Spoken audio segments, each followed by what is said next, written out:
In the name of Allah, the most gracious, the most merciful. Assalamualaikum, a very good day. Salam 24 Ramadan, salam hujung minggu, dan rasanya belum terlambat lagi untuk saya ucapkan selamat Hari Guru se-Malaysia. Terima kasih Cikgu. Dan bagi viewers tegar Bukan Borak Kosong, selamat kembali ke episod kita yang terbaru pada minggu ini. Alhamdulillah kita dah pun sampai ke episod yang ke-6. Dan bagi kawan-kawan kita yang baru je tune in, yang baru je nak tahu apa tu PEPIAS Live Feed, welcome aboard. We're very delighted to have you today. Jadi sebelum kita mulakan majlis kita akan mulakan dulu dengan umur kita Al-Fatihah lah.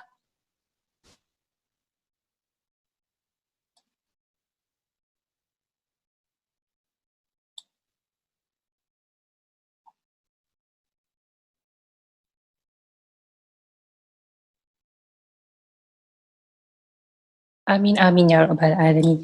Jadi seperti yang saya nyatakan tadi, hari ini merupakan episod kita yang ke-6.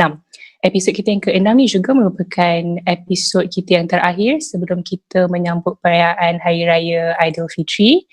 Dan sedikit update mengenai kes COVID-19 setakat 16 Mei semalam, di mana kes sembuh baharu sebanyak 73 kes, menjadikan jumlah kes sembuh sebanyak 5,512. Kes positif baharu sebanyak 17 kes, menjadikan jumlah kes positif sebanyak 6,872 kes, dan kes kematian ada 1 kes dan menjadikan jumlah kes kematian sebanyak 113 kes. Dan sebanyak 13 kes dirawat di ICU dan 5 daripadanya memerlukan bantuan alat pernafasan. Dan jangan lupa elakkan 3S, iaitu sesak, sempit dan juga sembang dekat. Okey, macam yang saya ada sebutkan tadi, mungkin ada kawan-kawan kita yang baru je tune in, yang baru je nak tahu apa tu PEPIAS Live Feed, apa tu segmen Bukan Borak Kosong. Okey, so here's the thing. PEPIAS Live Feed ni sebenarnya merupakan sebuah virtual studio yang dibawakan khas oleh Persatuan Pelajar Islam Selangor Darul Ehsan, PEPIAS. Virtual studio ni baru je premier awal April 2020 hari tu, dengan sambungan daripada PMG Selangor Live Session. Segmen Bukan Borak Kosong juga menjadi salah satu segmen sulung daripada PEPIAS Live Feed Studio ni. Dan untuk pengetahuan semua, branding virtual studio PEPIAS Live Feed baru je lagi, tak lama mana pun, lebih-lebih lagi bila banyak pertubuhan, NGO dan juga organisasi tak dapat nak buat program secara fizikal. Sebab apa? Sebab penularan wabak COVID-19. Kami baru je ada kesempatan untuk buat live session ni sebenarnya. Alhamdulillah, hikmah di sebalik COVID-19. Dan Bukan Borak Kosong ataupun BBK, nama komersialnya, merupakan segmen khas ataupun platform untuk anak muda berkongsi pandangan dan idea mereka untuk diketengahkan dalam masyarakat. BBK juga boleh menjadi platform untuk anak muda mendapat idea baru yang disampaikan oleh panel-panel yang lahirnya daripada masyarakat kita juga. Antara matlamat ataupun objektif PEPIAS Live Feed yang saya boleh kongsikan secara dasarnya untuk menggantikan program-program yang kita terpaksa tangguhkan sepanjang PKPB ni. Dan ini adalah salah satu usaha program online yang kami cuba sediakan untuk masyarakat di luar sana. Dan other than that, ini adalah cara untuk kami berdakwah, tapi lebih kepada information provider atau segmen ilmiah untuk ahli-ahli PEPIAS sendiri, pelajar-pelajar dan belia di luar sana, khususnya yang berada di negeri Selangor. Kami membawakan segmen ini secara santai, yet very informative, tapi juga menuju kepada benefit pelajar. Any issues yang kami bawa atau cadangan konten daripada orang luar berdasarkan kepada target viewers kami, iaitu pelajar sekolah, mahasiswa dan juga belia. Jadi sekarang kalian dah tahu apa itu PEPIAS Live Feed. Jangan lupa untuk like, share dan juga subscribe page media sosial PEPIAS, iaitu @PEPIASOfficial, @PEPIASOfficial. Jika anda terlepas sesi hari ini, jangan risau. Kami akan uploadkan ke Spotify untuk anda dengarkan semula. Follow juga PEPIAS di Spotify dengan carian The PEPIAS Podcast. Tak lupa juga platform Telegram dengan carian PEPIAS Official. Dan saya dah bersembang panjang sebenarnya, tapi saya belum lagi memperkenalkan diri saya. I'm Farrah, your moderator for today. Sebenarnya I feel very honoured sebab saya bukan seorang. Apalah studio Bukan Borak Kosong kalau kita tak ada special guest. Dan hari ini saya ditemani oleh seorang guest yang sangat istimewa, He is a youth mentor, an author. He is also a content creator. So he is Brother Aiman Azlan. Welcome to the studio.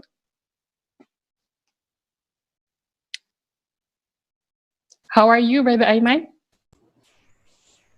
I'm good, Alhamdulillah. Thank you very much. How's your Raya preparation going? Raya preparation? To be honest, we haven't thought of Raya yet. Really? Our household is still chill about it. Still Ramadan spirit, and just go day by day. So no Raya discussion yet, other than the fact that we're not going to do open house or like extended visits lah. So just visiting parents, and that'll be it. Just to manage the COVID-19 spread. Okay lah, I should say that the celebration this year is very moderate. Is that right? It's moderate in terms of quantity, but you can always manage the quality. Just because you only have to meet your parents, you can make that a meaningful experience as well. So it's not about quantity for me. It's just making the best out of what you have. We have. True. I mean, like in this kind of condition, I think we tend to appreciate what we have now, right? Yes. Right now, you are missing the masjid. You are missing going to classes. You're missing going to work. You're missing going to Bazaar Ramadan. So a lot of things that we take for granted, now we realize its importance. And for the most part, Ramadan itself, some of us may take for granted. And now we start to re-immerse ourselves in the true meaning of Ramadan. And that's something that, for me, makes it the best Ramadan that I had so far lah. Indeed, Alhamdulillah. It is the best for me as well. Good. Okay, so basically today, if I may remind the audience and even myself, the topic today is social media detox. Tapi before we go straight into social media detox, I think it's nice if kita tahu social media ni dia berkait rapat dengan teknologi. Kita tahu yang teknologi ni dicipta untuk kita, di mana ia dicipta untuk memudahkan urusan kita. Dan daripada teknologi lah kita create social media. Sebab itulah ada social media di mana kita create Instagram, Twitter, LinkedIn dan sebagainya. Dan contohnya bila kita ada Twitter, we actually use it untuk baca the current news for instance, ataupun nak tengok apa yang kawan-kawan kita tweet. Dan contohnya bila kita ada Instagram pula, kita nak tengok stories ataupun kita nak tengok postings. And since dalam satu hari pun kita ada masa 24 jam. 24 jam tu kita dengar macam lama sangat, tapi sebenarnya 24 jam tu is very limited. And it also depends on how you benefitkan masa 24 jam tu lah. Dan jadi sebab memang sifat ataupun nature social media ni melengkapi manusia, ramai yang create social media untuk take control dengan jam terhad 24 jam yang kita ada tadi. Di mana mudahlah urusan kita, macam contohnya kita kat satu tempat je tapi kita tahu what is happening around us. Okay. Meaning that even for myself pun, that is why I create social media, macam nak curi-curi masa, nak tahu what are my friends doing, macam tu. So macam, tapi kalau kita fikir balik, betul ke social media ni memudahkan urusan kita ataupun kita sendiri dah menjadi hamba ataupun slave to social media? And betul ke social media ni dah improve our quality of life, or is it otherwise? Lagi-lagi sejak mulanya musim PKP ni, dah PKPB dah pun sekarang. Dan statistik menunjukkan bahawa penggunaan media sosial mendadak naik daripada kebiasaannya, memandangkan ramai yang meluangkan most of their time at home. Kenaikan ni sebenarnya boleh dikaitkan dengan kecanduan media sosial lah. Jadi mungkin ada yang tertanya apa tu kecanduan media sosial, nanti we'll talk about it more. Jadi sebab itulah hari ini PEPIAS membawakan tajuk social media detox, sebab kami merasakan bahawa social media detox sebenarnya adalah sesuatu yang sangat dekat dengan kita, lagi-lagi dalam musim PKPB ni. And I believe semua orang ada pemahaman yang berbeza-beza bila mereka dengar je social media detox. So mungkin diorang tahulah social media tu mudah. Okay, so they can name endlessly macam okay, ada so many social media platforms. Tapi detox mungkin orang kurang faham. And then when the words are combined together, mungkin ada maksud yang berbeza. So, probably many of us are confused. So, hari ini let us have a better and a parallel understanding on what social media detox is. So, Brother Aiman, can you clarify to us what is social media detox? Okay, Thank you for the introduction, also for the question. First thing first, although people kind of know what social media is, I think it's best to make a differentiation between the internet and social media. The Mm-hmm. internet is not social media, but Mm-hmm. social media is part of the internet. So you can see internet as the umbrella, the big umbrella on top, and under it there's social media. I make that distinction because I don't want people to think internet equals social media. Internet is is a big thing. It's a big place, and social media is part of that place. Nonetheless, it's a huge part of that place, but just make that distinction. The reason why I say that is because for especially young people who don't remember the time when social media did not exist, I want them to realize that the internet is a huge place. It's not just social Mm-hmm. media. So when you go on the internet, there are other places other than social media. But nonetheless, Mm-hmm. social media is part of our life, be it you are a teenager, an adult, university student, professional, non-professional, it is part of our life. And is it good? Is it bad? It's it's not that question that we should ask ourselves. It's a question of how do you use it? Because Mm-hmm. social media is just a tool, nothing more, nothing less, just a tool that is been invented some time ago for us to use. The question is, how do we use it? Mm-hmm. If we use it in a good way, useful way, then you will see that in our personal life, professional life, how it affects us and other people. But when it become a problem, and individually we all know what that problem is for us, then you need to pay attention more in how to circumvent or solve that problem lah. Mm-hmm. Because detoxing as a term means like there's a toxin there in the first place. Mm-hmm. Toxin as in like racun, or like some things that will harm your body, a toxin, Mm-hmm. right? So you do detoxification, or detox for short, to remove the toxin. That's the idea of detoxing. And our body naturally has a detox system, has a detox mechanism. You don't need anything outside, actually.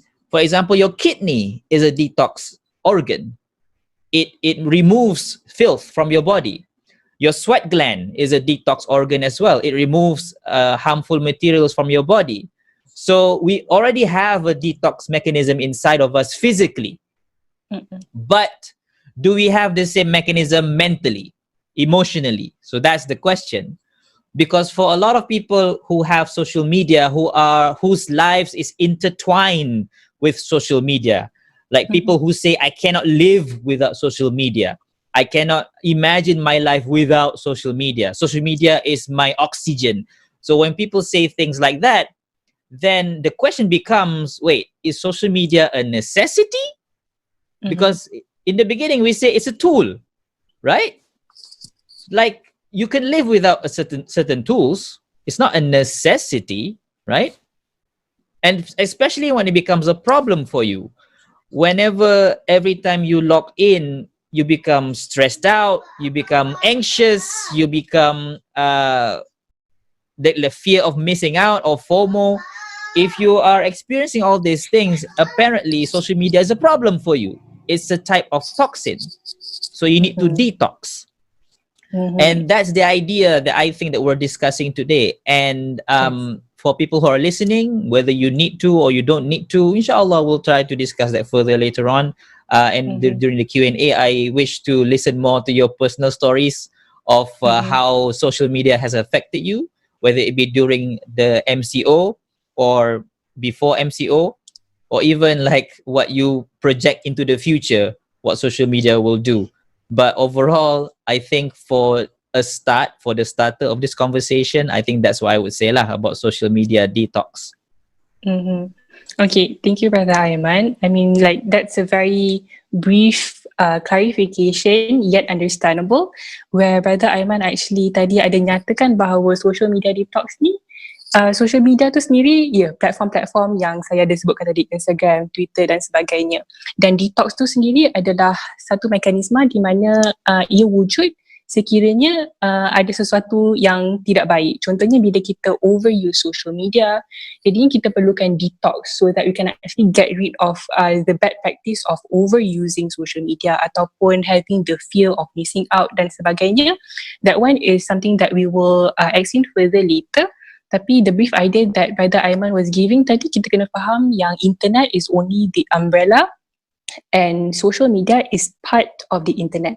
Tapi banyak lagi sebenarnya yang ada di bawah umbrella internet ni. Tapi hari ni kita punya fokus adalah social media. Dan kita kena faham social media detox ni is actually something that we really need if we actually have a bad practice when you actually use social media. Jadi tadi kita dah faham apa tu social media detox. I hope our viewers dah ada a parallel understanding ataupun pemahaman yang sejajar apa tu social media detox so that it's easy for us to stay together in this discussion. Now, I think let us be realistic, Brother Aiman. Whether pelaksanaan social media detox tu, is it as easy as what you have mentioned earlier? As in like, is it as easy as maksud yang diberikan tadi? Sebab kita kena faham yang di awal musim PKP, kerajaan ada mengumumkan PKP dan sekarang dah PKPB dah pun bila keadaan dah semakin beransur pulih. Tapi sungguh pun kita dalam tempoh PKPB di mana kita dalam tempoh Perintah Kawalan Pergerakan Bersyarat, kita masih tak ada kebebasan yang menyeluruh ataupun kebebasan secara total untuk buat aktiviti seharian. Maksudnya macam sebelum-sebelumnya kita tak dapat nak keluar secara bebas. Dan sebenarnya ramai yang masih memilih untuk tinggal di rumah ataupun stay at home sebab mereka rasa lebih selamat lah.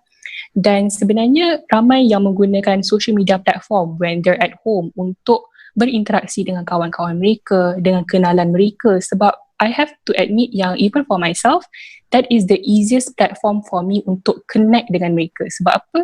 Sebab memang kita meluangkan banyak sangat masa dekat social media. Jadi kita tahu yang kawan-kawan kita, they are available there. So the connectivity through social media is easier.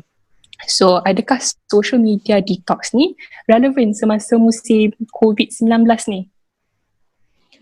Well, to first touch upon your premise before I answer the question, tak dinafikan social media ni dia ada dia punya benefit dia. Connection with friends and family is one of the things that menjadi satu nikmat lah bila ada social media ni. I use it myself for that reason. Other than that, the idea of like overusing social media is contextual. Like, what do I mean by that? Like, how do you define overusing? For example, social media is part of my job, so I access it every day. Is that overuse? It has to be something that I have to honestly define for myself. So how do you honestly define, okay, apa yang lebih, apa yang kurang? It has to be defined by one way you can define it adalah you lihat kesan dia kepada diri, kesan dia kepada orang di sekeliling you. Sekiranya penggunaan social media kita memberi efek negatif kepada diri kita dan juga kepada orang lain, then obviously it's a problem. Regardless berapa banyak kita guna. Mungkin kita hanya log in sekali sehari, but then bila log in sekali sehari tu rasa macam ya Allah aku hopeless terus. So it's less about, quantity of use. It's more about like the intensity when you use it, and also the mindset behind using social media to begin with. So that's the thing that I would like to clarify first before I move further lah. And then to answer your question, is it relevant during PKPB or PKP before that? I would say it's relevant for those people yang mana social media telah bagi efek negatif kepada diri dia. Okay, so it's relevant untuk mereka lah, right? So obviously ini bukan satu benda yang kita letak across the board kepada semua orang. Like if you don't have a problem, then tak ada masalah, tak apalah kan. Why fix something that's not broken? But if True. honestly you are the problem, if honestly every time you masuk Twitter, Instagram, Facebook, TikTok, WeChat, WhatsApp, Telegram, and so many like other yang mungkin bakal muncul after this, if every time you masuk dalam space tersebut, you rasa kurang keyakinan diri, you rasa macam terhakis you punya kebahagiaan, you rasa macam rasa hopeless lah, rasa macam lagi takut, lagi anxious, fear of missing out, FOMO, rasa macam nak banding diri dengan orang lain, and every time you banding, you rasa lagi down dengan diri sendiri. If those things happen consistently on a daily basis, then detox lah. But I'm saying that only if you sedar benda tu satu masalah, right? The first step in solving a problem is to identify the problem, is to admit you have a problem. And this is where I cannot control, right? Kalau you rasa, oh aku tak ada masalah, but then every time you masuk, you rasa down. If you think you don't have a problem, then I cannot do anything to help you. So you have to help yourself first to admit that there is a problem. Okay, there is a problem and I need help or I need solution to solve this problem.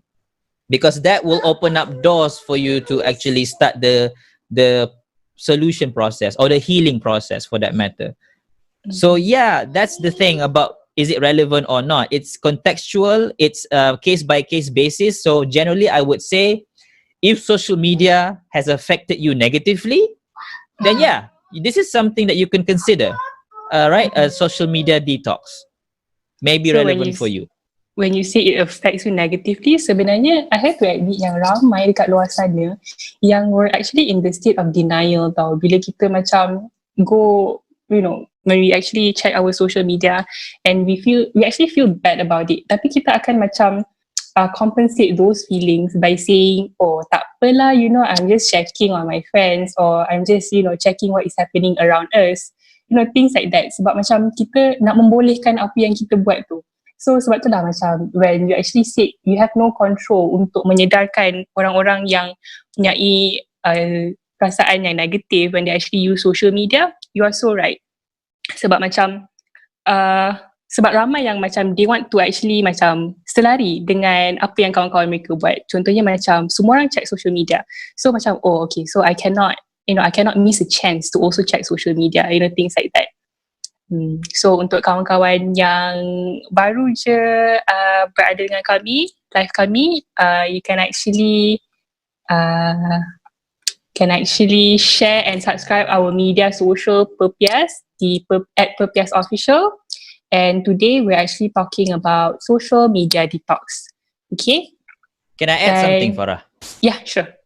Yeah, something that you mentioned caught my attention when you say friends, dia rasa macam because other friends on social media, dia macam nak tahu apa dia orang buat. Nak tahu apa orang buat is totally fine. The problem is when you start to compare.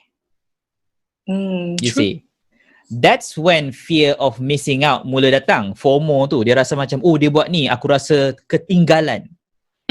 So what I usually say to people yang ada rasa macam tu adalah, you sedang berlumba apa sebenarnya ni? Right? You are chasing something, you are in a race, tapi berlumba ke mana? Ke mana you nak pergi? Dan dengan siapa you berlumba sebenarnya? So that is something that I really would like to we say detox lah dalam minda yang mendengar ni. Don't compare. Your life is not their life is not your life. It's not a race. Kita bukannya nak tengok okay, siapa akan ke depan, siapa sampai dulu. Ada bezanya dengan perlumbaan yang sihat or healthy competition and like very toxic competition. And what we have right now, there's so many toxic competition. How do you differentiate? Easy. How does it affect you? If like competing with other people make you feel worse about yourself, that's toxic. Just tengok dia punya perkataan yang kita guna, toxic. Apa kesan racun kepada badan kita? It makes you feel worse. It harms the body, makes you feel worse. It disturbs your day, it disturbs your mood. But if you compete with other people and that motivate you to do more, motivate you to be better, that's healthy competition. But we don't have much of that.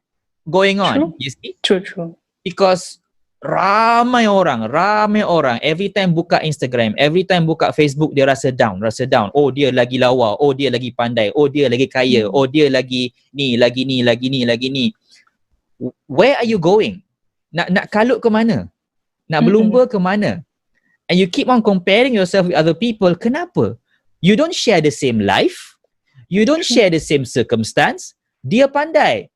Good for that person, but you don't know the background.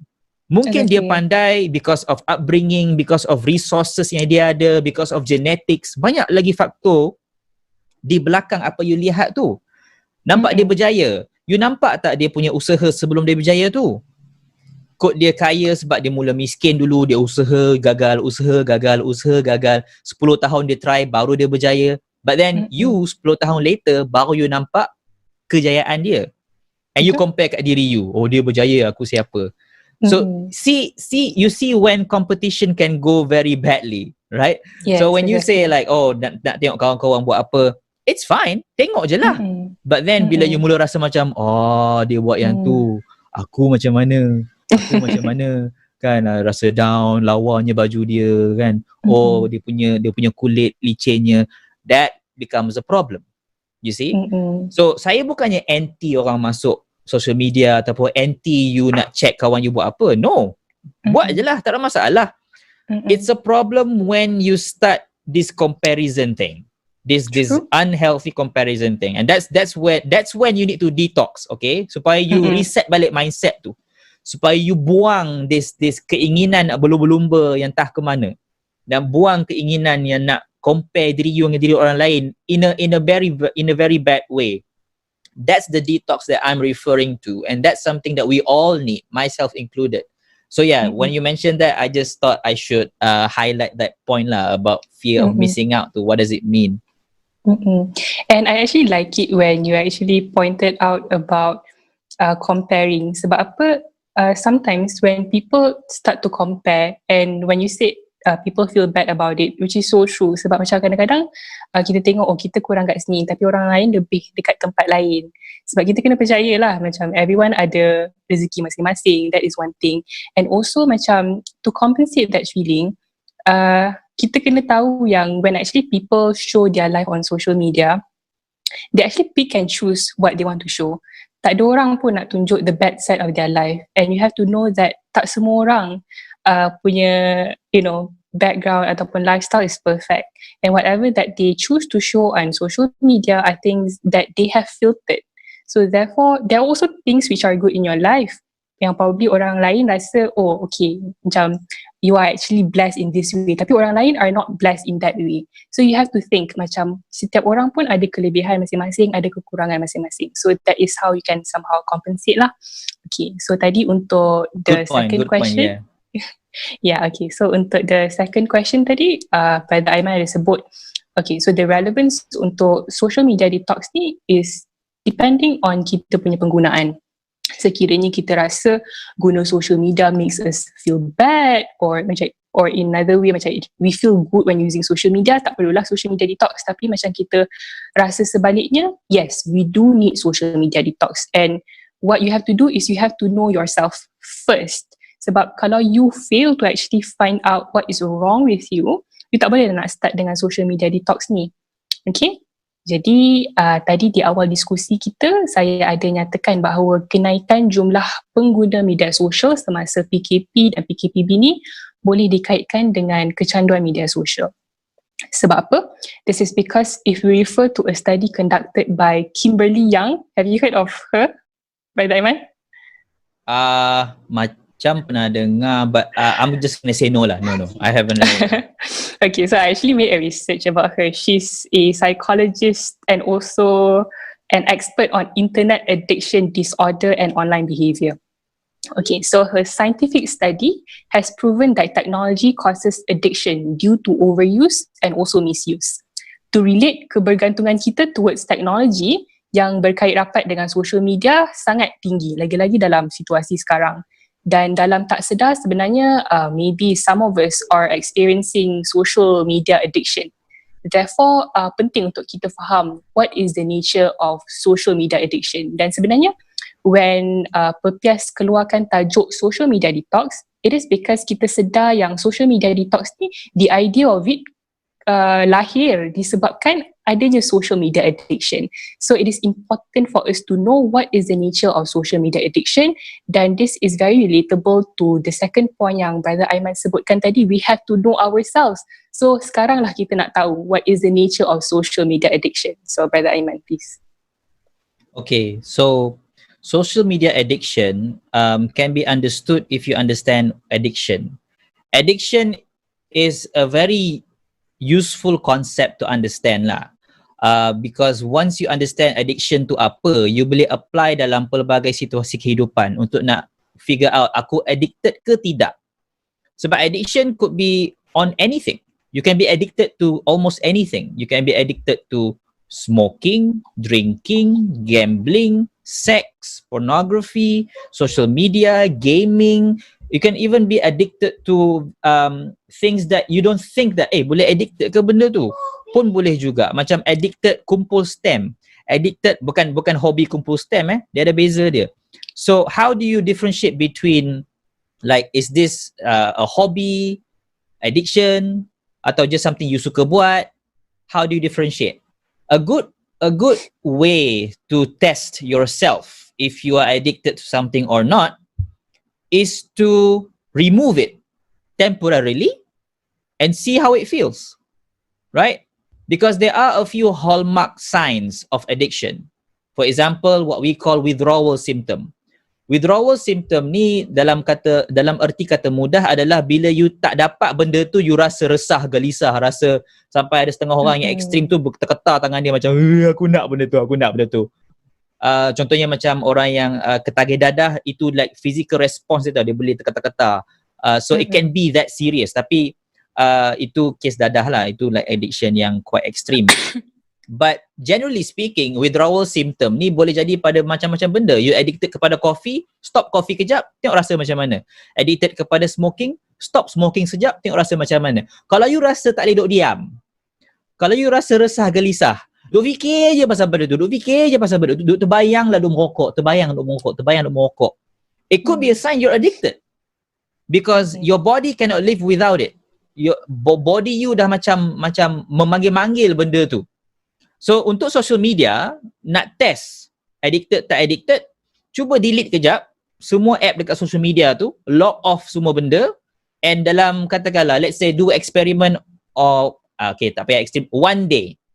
Okay, take one day, any day, right, and just don't look at social media at all for the whole day, and just see how it feels. Kalau you're okay, kan boleh berfungsi dengan elok, tak ada masalah, tak adalah rasa resah, gelisah, tak adalah macam tak ketahuan kan, then maybe you're not addicted. Tapi kalau you do constantly thinking about it, constantly fantasizing about it, imagining it, and constantly tak sedap duduk lah katakan, duduk tengok phone, padahal tak ada apa pun, tangan duk macam scrolling tiba-tiba kan, padahal tak ada phone pun dia pegang, duk scrolling tangan dia. It could be a problem. Because addiction ni bermaksud dalam erti kata praktikal lah kan, you tak boleh hidup tanpa benda tu. Right? You tak boleh hidup tanpa benda tu.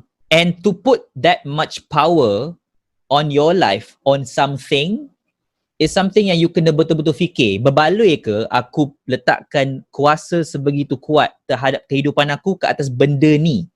Like social media, like gambling, like rokok. Berbaloi ke? Is it going to do me any good? Right? Adakah ia akan memberikan saya net gain yang positif dalam jangka masa yang panjang? Atau net gain dia adalah negatif dalam jangka masa yang panjang? So those things adalah benda you boleh consider untuk nak ukur diri sendiri, bukan nak ukur orang lain. Because this is something yang you kena buat kepada diri you sendiri. Sebab you faham bagaimana you rasa, you tahu rutin you bagaimana, you sedar berapa banyak phone yang you guna every single day. Kalau tak sedar tak apa, kita ada app yang boleh bagi tahu berapa jam you masuk social media. Contohnya macam dekat iPhone, you boleh pergi kat setting, boleh tahu berapa banyak time you guna social media. Dia bagi tahu dalam sehari berapa jam. Or you boleh buat secara analog, iaitu just log in dekat pen and paper untuk just nak tahu berapa banyak you guna social media. So that is what I would say lah about social media addiction. Now obviously ada banyak lagi lah perbahasan saintifik pasal addiction social media ni atau addiction in general. But untuk nak memudahkan perbincangan kita hari ini, untuk mereka yang sama ada background science atau bukan background science, nak bagi faham ini reality addiction, reality ketagihan. Dan bagi mereka yang tidak ketagih, jangan pandang sengit, pandang enteng kepada mereka yang ketagih. Kena faham, benda ni dia affect dia punya fisiologi tau, dia affect dia punya body tau. Obviously, part of it salah dia. Part of it salah dia. Alright? Tapi tak boleh nak kata terus salah dia semua. Right? Kita kena lihat orang dengan pandangan yang lebih rahmah lah. Bila kita nampak kawan kita addicted social media, kesianlah dekat dia. Cubalah tolong dia. Janganlah pergi judge dia, bash dia, kecam dia, tak membantu pun. Orang yang addicted ni, ramai antara mereka sedar benda tu. Dan dia tahu benda tu masalah. Cuma dia belum mampu untuk stop. Dia belum mampu untuk nak remove benda tu dalam kehidupan dia. Dan dia perlukan bantuan. So, bila kita sebut social media addiction ni, saya juga nak sebut tentang betapa pentingnya kita sebagai masyarakat untuk punyai mindset yang lebih understanding lah bila kita jumpa orang yang addicted. Tak kisahlah addicted apa pun, tak kisah. But be more understanding lah, basically. Because kalau benda tu jadi dekat you atau jadi dekat anak you nak orang lain understanding, kan? So, if you want people to do that to you, then don't do the same. Macam mana golden rule tu? Do unto others what you want others to do unto yourself. So kalau you tak nak benda tu terjadi kepada diri you, maka you patut tak nak benda yang sama jadi kepada orang lain. So itu just side note lah tentang social media addiction yang saya nak cuba address, sebab ada banyak stigma kat situ dan you kena rasa kesian lah dan cuba nak bantu orang yang ada addiction ni. Bukannya lagi kecam, tak membantu pun. Lagi banyak you kecam, lagi dalam dia masuk dalam lubang tu. So apa guna dia? Apa guna dia? Kita tak membantu dia dan kita tak membantu diri kita, sebab kita perlukan every member of our society. Ada banyak masalah dunia yang kita perlu selesaikan dan kita perlu setiap member of the society untuk mainkan peranan. One person that we lost to addiction is one person we lost in society that could be beneficial to the society. So fikir macam tu. So no soul should be left untreated lah. Should be left like dibiarkan begitu sahaja. Dah rasa macam bukan masalah aku. No, don't think that way. We are like macam hadis Nabi SAW, kita ni satu badan. Tangan sakit, satu badan akan rasa. Kan? Satu badan akan rasa demam tu. So itulah yang kita kena lebih lagi bulan Ramadan ni kan, itulah yang kita kena cuba pupuk lah dalam diri kita. Dan sebenarnya, Brother Aiman, I'm very much attracted when you say no soul should be left untreated. Sebab bila kita talk about addiction, right, we have to realize that addiction ni sebenarnya when someone experience addiction, dia dalam state of unconsciousness. Betul ke? I don't think, conscious unconscious ni dia satu perbahasan yang panjang lah. I mean, you have to define apa itu conscious, apa itu unconscious. But to make it simple, bukan kita nak kata dia tak sedar dia addicted. Okay. Like totally tak sedar. I mean totally tak sedar. Partially lah. Partially you can say dia tak sedar. Like mungkin dia tak sedar proses yang berlaku sampai dia addicted tu. Sebab nak addicted to something, dia makan masa. Dia makan masa. Bukannya macam sekali buat boom terus addicted. Lainlah kalau ia melibatkan chemical lain. Macam merokok boleh cepat addicted pasal ada nikotin. Kan? Tapi benda-benda yang social, like yang bukannya like kita makan chemical ke apa ke. So benda tu kita kena lihat ia sebagai satu benda yang makan masa lah. Dan bila sesuatu tu dia makan masa yang panjang, kadang-kadang kita tak sedar yang benda tu affected diri kita tau. Sedar-sedar dah addicted dah. Okay, so in that perspective, yes, I agree, addiction can be unconscious. But then jangan fikir yang orang yang addicted tu tak sedar langsung. There is a point where dia sedar. Yes, There's a point where dia sedar macam ini masalah ni. Kan? Macam asyik hilang duit je, asyik orang marah je, asyik macam orang kecam je, orang macam tolak dia ke tepi, asyik rasa teruk je. So there is a point where dia rasa macam aku ada masalah lah. But then when that point comes, dia ada split tau. Do I do something about it? Or do I just like go all in? Macam just terima je lah, ini hakikat dia. Nak macam mana kan? Dia ada split kat situ. Right? Macam dalam surah Allahumma salli ala Muhammad. Dalam surah nak cuba ingat surah apa? Surah Asy-Syams. Ya, surah Asy-Syams. Allah ada sebut dalam setiap roh tu diinspirasikan apa benda yang baik, apa benda yang buruk. Maknanya kita tahu apa yang baik dan apa yang buruk. Tu for the most part kita tahu. Especially mereka yang dah ada capacity untuk berfikir, untuk analisa, dia boleh tahu okey ni baik, ni buruk. Tapi ayat selepas tu kata siapa yang pilih benda yang baik dia telah sucikan diri dia, dan siapa pilih yang buruk dia reverse effect lah pula kan. So for us bila ada split tu, okay, aku ada masalah, okay, apa aku buat? Selesaikan masalah ni dengan minta bantuan, ataupun aku just layan je lah masalah ni dan terus menjerumus masuk lagi dalam. So there's a point where dia conscious, but there's a point where dia unconscious. Tapi itu saya cuba like simplify kan lah dia punya proses tu. Dia punya actual thing tu mungkin lebih kompleks lah. But untuk discussion kita secara mudahnya, itulah cara yang kita boleh faham lah pasal conscious unconscious ni bila berkaitan dengan addiction. So it's actually a long discussion lah kalau kita nak cakap whether that person is in a conscious or in a unconscious state of mind when dia alami social media addiction. Jadi macam Brother Aiman ada sebut tadi, masyarakat perlulah memainkan peranan bila kita tahu je ada kawan-kawan kita yang addicted to social media, because addiction is a struggle. So kita kena tolong orang di sekeliling kita yang struggling.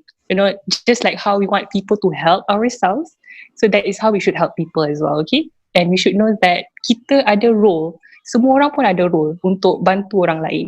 So we should know our role, okay?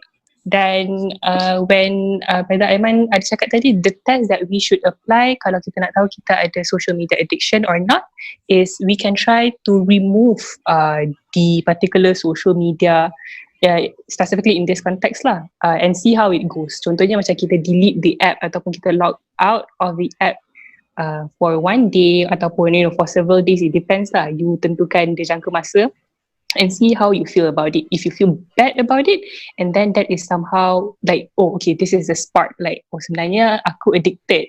So kita kena faham diri kita dulu, itu yang paling penting when it comes to the nature of social media addiction, okay?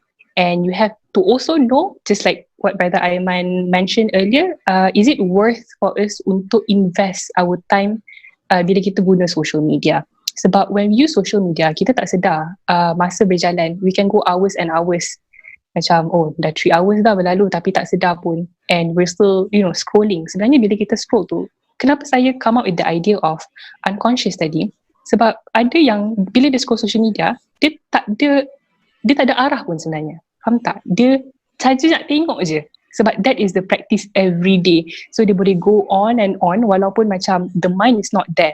Aku nak check apa yang sebenarnya tak tahu. Nak scroll je lah. Dia ada perasaan yang macam tu. So that is why I would say probably unconscious kot. Or probably partially unconscious. So there are stages and you have to understand yourself well untuk cater this problem. Okay? In that case, Farrah, in that scenario that you just mentioned, dia conscious. So he or she made the conscious choice untuk scroll. But once dia dalam zone scrolling tu, kan, dia tak sedar masa berlalu sebab the act of like scrolling tu dia ada effect kepada diri dia in terms of like dia rasa shock benda tu. Okay? So whenever you rasa shock, rasa seronok buat apa-apa sahaja sekalipun, obviously masa akan berlalu dengan pantas. You seronok bekerja, you seronok main bola, you seronok main game. You tak sedar 5 jam dah. You tak sedar dah 2 jam dah. You tak sedar benda tu. So that is number one, it's a conscious choice. You choose to start scrolling. Right? And once you get in the zone, dia macam gravity yang menarik you lah. But you yang mendekati gravity tu. Kan? So kena hati-hatilah dengan gravity yang sedang menarik kita sentiasa dalam pelbagai arah ni. Sebab itulah saya nampak ada dia punya hikmahnya di sebalik, contohnya dalam Quran Allah kata jangan dekati zina. Jangan dekati. So it's like the way I think of it, macam zina tu gravity tau. Zina tu like satu planet yang menarik benda sekeliling dia. Kita kalau lagi dekat, makin dekat, agak-agak gravity dia rasa macam mana? Lagilah kuat kan? Lagilah kuat dia tarik. So Allah kata jangan dekat. Bukan jangan buat, jangan dekat terus. Kan? Lagilah buat kan? So itu idea dia. Sama juga macam addiction social media yang negatif yang kita sedang bincangkan ini. For the most part, cuba jangan dekat. Jangan kita set up kita punya struktur harian kita di mana kita mudah nak masuk perangkap social media negatif tu. What do I mean? Well, you mentioned you ada 24 hours in a day, right? Do you plan your 24 hours? Ada plan tak? Exactly. Ada tak sebarang jadual? Ada tak sebarang mission, vision, goal yang you nak capai pada hari tersebut? Because 24 hours, believe it or not, is not that long of a time. Yes, exactly. True. Ada hari you rasa macam, nak buka puasa dah. Kan? So understand that your 24 hours, number one, is limited. Number two, is the same for everybody. It's adil, the same for everybody. Obviously, the resources are different, but time is the same. Right? So the question becomes, yang sampai you ada masa nak scroll, mindlessly scrolling tu, soalan dia adalah, okay, you tak plan ke slot masa tu nak buat apa? You didn't put anything on your schedule, like obviously ada masa kita buat macam masa rehat. Tak ada masalah lah masa rehat nak scroll kan. Tapi ada ke masa rehat 3 jam? So that's something we have to think about lah. That's something that I have to think about as well. So the idea of a schedule yang kita selalu push ke depan, especially untuk orang yang muda-muda kan, it's not meant to restrict you. It's not meant to like letak you dalam penjara tau. Sebab ramai orang fikir jadual ni macam penjara. Aku tak bebas. That's one way to think of jadual. The other way to think of jadual adalah ia adalah satu representation, satu bentuk snapshot minda yang you cipta sendiri, menunjukkan hari yang terbaik yang you nak capai. Itulah jadual. Betul. Jadual yang you tulis atas kertas tu adalah satu harapan, satu visi yang aku nak hari aku macam ni. Kan? This is the day that I want. Right? So it's not a prison, it's an aspiration. Yes. It's something yang you patut rasa motivated nak buat. Yes. Because it's something yang you nak. Because you yang buat jadual tu. Right? And you can make your own schedule regardless of who you are lah. Regardless of whether ada orang lain buat jadual untuk you ataupun tidak. You can still make your own schedule within that framework. So this idea of leisure time needs to be revisited lah. Ya betul, dalam 24 jam kita kena rehat. Saya bukan anti rehat pula tiba-tiba kan. Tak, ada masa kita kena rehat. Mungkin kalau letih sangat, tidur sekejap. But then, you have to understand when rehat becomes like too big of a part of your day, then that also can become a problem. You don't want the majority of your day rehat, right? It should be filled with the things that you love to do, obviously, but also something meaningful that you nak capai in the long term tu lah. So just want to relate that with the point that you tiba-tiba ada masa nak scroll social media tu. Scroll lah, tak ada masalah, but then you have to understand everything kena ada limit dia. Okay, so how do you set the limit? You set lah limit tu. It's your life. It's your time. It's your day. Right? I'm just saying there must be a limit. So when you actually say it's nice kalau kita ada shadow, which is very true. And another way of seeing it, I think that is more, kalau for myself lah, I actually have a shadow. Macam like in one day, what should I do? And then I can tick off. Macam like in the end of the day, okay, I managed to do this, this and this. It makes me feel good sebab I feel like, okay, I have managed to somehow mendisiplinkan diri sedikit. Macam tu. It doesn't have to be banyak dalam shadow tu. Macam 1-2 benda pun dah okay dah. Tapi macam so long as you achieve something in one day and it has to be beneficial. And also the part when you mention bila kita, subconsciously use social media and macam we can actually go hours and hours. itu sebenarnya that is based on my reading as well, di mana macam ada yang mengatakan bahawa betul bila guna social media masa berlalu dengan sangat pantas, tapi bila dia tak guna social media dia rasa masa lambat sangat. Tapi that is not a bad thing. Sebab apa? Sebab bila dia rasa masa berlalu dengan sangat lambat, dia dapat isi masa tu dengan perkara-perkara yang sangat berfaedah, dan masa yang panjang tu masa yang berguna in comparison to masa yang cepat tapi dia guna untuk scroll social media sahaja. So that is the difference lah. If you were to use your social media macam hours and hours, macam it's less of a good quality, I should say. Macam it's bad lah in a way. So if you actually use your social media macam a few hours sahaja, and then macam ada masa juga you buat perkara-perkara yang lain, that is good. So you have to set limits to what you are doing, just like what Brother Aiman mentioned earlier. And also Farrah, to your point juga kan, you mentioned something interesting sebenarnya with your summaries tu. You mention yang dia berjam-jam boleh masuk social media, tak kisah, tapi bila dia di luar social media, dia rasa masa lambat. Dia rasa macam alamak, baru 5 minit ke? Dia rasa macam masa lambat. It is as if to say dunia social media tu lebih interesting daripada dunia sebenar aku. Because di luar social media, this is real life. This is it. And to relate back to what you said before, yang di social media orang edit dia punya kehidupan, that's so true. Dia hanya tunjuk benda yang menarik, sensasi, benda yang best-best, atau benda yang tak best tapi sensasi. Faham tak? True. Betul? Like gossip and so on kan. Obviously benda tu menarik best bagi kita. Sebab tu kita macam scroll, bestnya, tak habis-habis. Dan boleh pergi 5 jam tanpa sedar. Tapi bila you masuk real life dia ada masa yang tak ada apa yang berlaku. That's real life. In real life bukannya every single time, every single second ada benda sensasi. Bukannya every single second ada benda untuk kita retweet.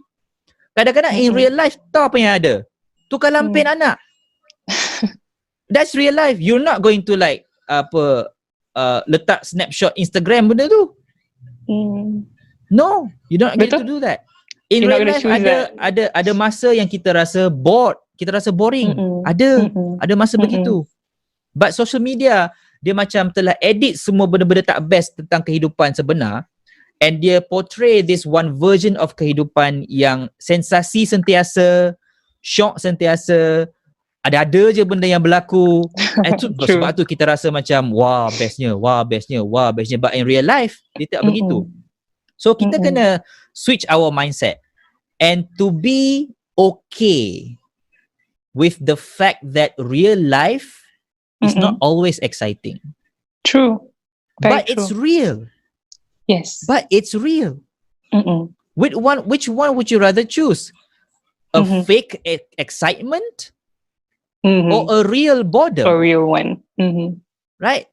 This is like what you experience day to day dengan anak you, dengan isteri you, suami you, kawan-kawan you, keluarga you. This is real. It's real. Right? Yes. So be grateful that this is real. What I'm experiencing now is real. And the thing about social media, just be macam gula lah, ambil sikit-sikit je. Jangan ambil banyak sangat. Still you perlukan gula tu, right? Maybe you nak check kawan buat apa, you nak check the news ke apa ke, nak buat kerja ke and so on, buat assignment ke apa ke, you need the platform. But ambil sikit-sikit je, jangan ambil banyak sangat. Ambil banyak sangat, benda tu manis. Makan. But at the end of the day, tak pasal-pasal you kena potong kaki. Sebab dah diabetes teruk dah.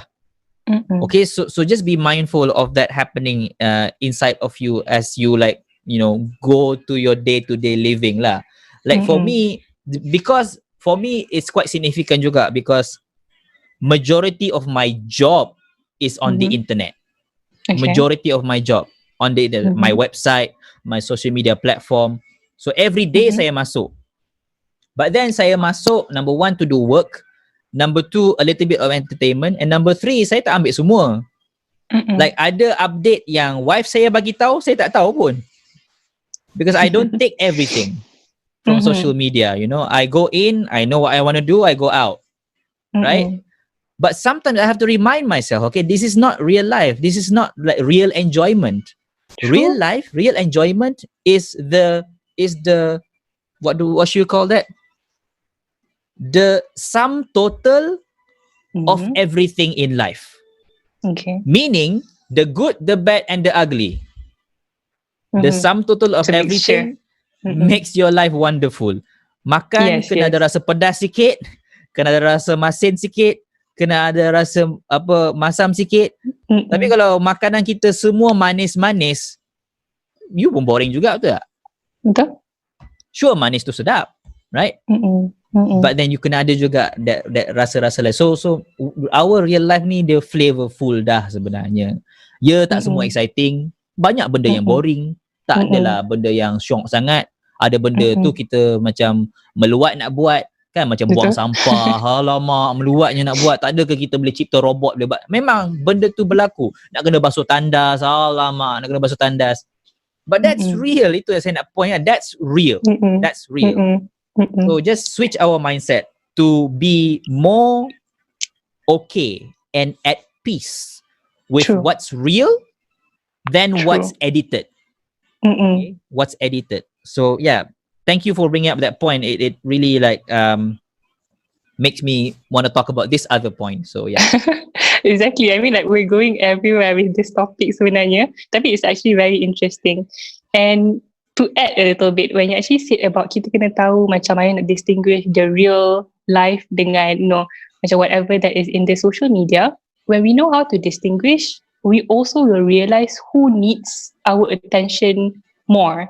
Sebab macam bila kita invest more time on social media, we are, you know, giving our attention to something yang kita tak boleh nak bagi, you know, macam sebenarnya tak boleh nak cater pun sebab dia bukan reality.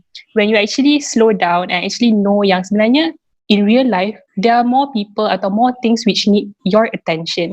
So you have to be realistic to, you know, which one, where or which are the things yang memerlukan you lebih. So you kena tahu untuk bezakan, you know, it's whether you should spend more time on social media ke, which is gonna be, you know, very bad for your life sebab you akan mislook what are the things that you should focus on more. Okay, so that's a very good point. And going back to our main issue on social media detox, mungkin ramai yang tertanya-tanya when is it best to start social media detox. Sebab apa? Sebab when it's something to do with ourselves, kita tend to kurang peka dengan the changes in our practice. Macam lagi-lagi when it's a bad practice, we can be in denial. Macam tak adalah, mana ada aku buat macam ni. Okay je. Contohnya macam kita habiskan berjam-jam using social media, using the excuse of, you know, oh, I'm just checking, you know, I'm just, you know, just scrolling the news to see what is happening around me. Sebenarnya, you know, we're actually wasting our time. Dan sebenarnya, so all these excuses dicipta untuk membolehkan the long hours spent on social media without realizing yang kita memang perlu social media detox ni. Jadi mungkin, you know, probably you can explain when or how do we know that we actually need social media without being in denial? Good question. And Farrah, I don't think what we mentioned before is out of the topic. I think everything that we mentioned so far is within the topic of detoxification. Like you mentioned about what's real, what's fake. We talk about that. That's, I mean, when you are fascinated about the fake life, that's toxic, isn't it? Yes. And you need to detoxify yourself. So it's all so far our conversation is related to social media detox, and to know when to do social media detox, especially bila macam you cakap lah kan, ada orang kata tak apa pun, aku okay je. That's why I say this is something that you have to do on yourself. Bukannya macam kawan you kena buat untuk you ataupun family you kena buat untuk you. True. Because number one, you kena be aware, kena sedar benda-benda yang berlaku dan kesan-kesan benda tersebut terhadap diri you.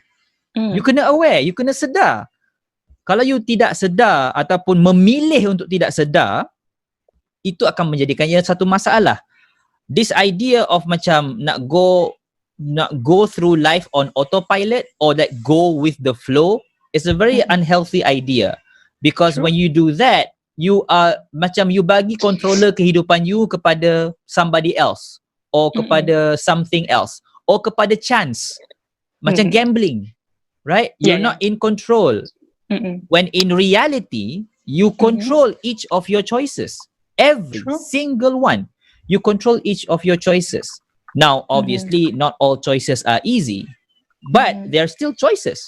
Even the difficult ones, they are considered choices. Now, to choose to detox yourself, you need to be self-aware. That's the one that I mentioned before. Be self-aware. You kena monitor diri you. Okay, aku okay tak? Apa aku buat sekarang ni? Apa kesan dia kepada aku, kepada family aku, kepada pasangan aku, kepada orang di bawah aku, macam anak aku ke, ataupun you punya cucu ke. So you kena sedar benda tu. Kesedaran tu penting. Alright? And bila you sedar, number two, katakanlah you sedar ada masalah. You sedar ada masalah. So it goes to the next step. Ego kena rendah. Yes. Alright? There's no point in you cuba nak protect ego you ataupun image you, whatever that means, by saying, I'm okay, I'm fine, it's okay, aku chill-chill je, aku relax babe, aku boleh kawal semua benda ni. When in fact, you know you ada masalah. You sedar something's wrong. Right? So there's no point. But again, it's your choice, right? It's your choice. Yes. I can say these things, but I cannot control what you do. But I will still say it. So you have to lower down your ego and admit yang I have a problem. And it's not easy to admit tau. So kita kena simpati sikit lah. Kita kena understanding sikit lah. It's not easy to admit you have a problem. Right? It's not easy. Senang nak cakap macam tu lah. Tapi bila kita yang kena buat, memang susah. True. Katakanlah suami nak kata kepada isteri yang abang ada masalah. Susah tau nak cakap benda tu. Ataupun nak kata ayah nak kata kepada anak dia, Angah, ayah ada masalah. Susah. So benda tu kita kena keep in mind, but at the same time still susah ke senang ke, benda ni perlu dibuat. Kerana bila ada masalah, maka perlulah diselesaikan. Now what if ada masalah aku just ignore je? Bukan ke masalah tu akan hilang? Well, masalah tu akan hilang. Tapi hanya hilang dalam pandangan. Tapi dia tidak hilang dari segi kesan. Saya bagi contoh.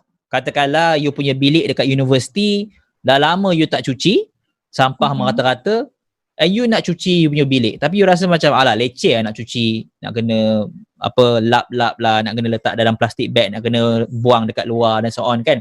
So apa you buat? Sapu je buah katil. Sapu je semua buah katil. Aku tak nampak sampah, selesai lah kan. Selesai in terms of you tak nampak. So rasa lega sikit lah kan. But then you tahu masalah tu still ada. Sampah tu masih ada buah katil tu. Tunggu masa je you buka tingkap, angin lalu, boom, masalah tu akan keluar balik. Dalam kehidupan kita, bila kita ada masalah yang berkaitan dengan emosi, yang berkaitan dengan minda, kita boleh nak letak semua masalah tu bawah katil. Boleh, tak ada masalah. Kan? Kita tak nampak. But dia tunggu masa je untuk benda tu trigger balik, boom, masalah akan keluar. Sebab kita tak pernah selesaikan. So dalam hal ini, bila mana kita sedar, itu poin yang pertama, yang kita ada masalah, maka kita kena mengaku. Poin yang kedua, yang kita ada masalah. Dan poin yang ketiga, jangan ignore. Jangan ignore. Sebab saya tahu menyelesaikan masalah ada satu benda yang agak annoying tau. True. Nak agak susah, renyah, rasa macam alamak, boleh ke aku just tekan satu switch and masalah selesai. Sebab tu kita banyak suka benda-benda yang cepat ni tau. Macam nak kaya cepat, nak kurus cepat, semua nak cepat. Because the actual jalan penyelesaiannya adalah panjang, susah, makan masa, makan tenaga. Tapi hakikat dia adalah itulah jalan penyelesaian dia. Yang panjang, yang susah, yang renyah tu, itulah jalan penyelesaian dia. Sebab itulah dalam bidang perubatan lah, let's say, doktor lebih suka pencegahan daripada penyembuhan. Sebab tu doktor duk cakap, jangan duk makan gula banyak sangat, tolonglah jangan makan gula banyak sangat, jaga kesihatan, bersenam, makan dengan seimbang. Semua tu adalah mesej-mesej untuk nak mencegah. Kerana bila dah dapat penyakit tu, susah nak buang. Sama juga macam social media. Bila kita belum lagi dalam tahap addiction, cegah benda tu daripada berlaku. Right? Tapi bila dah addicted, nak kena lalui lah proses penyembuhannya. Dan memang Kena susah. sedar lah.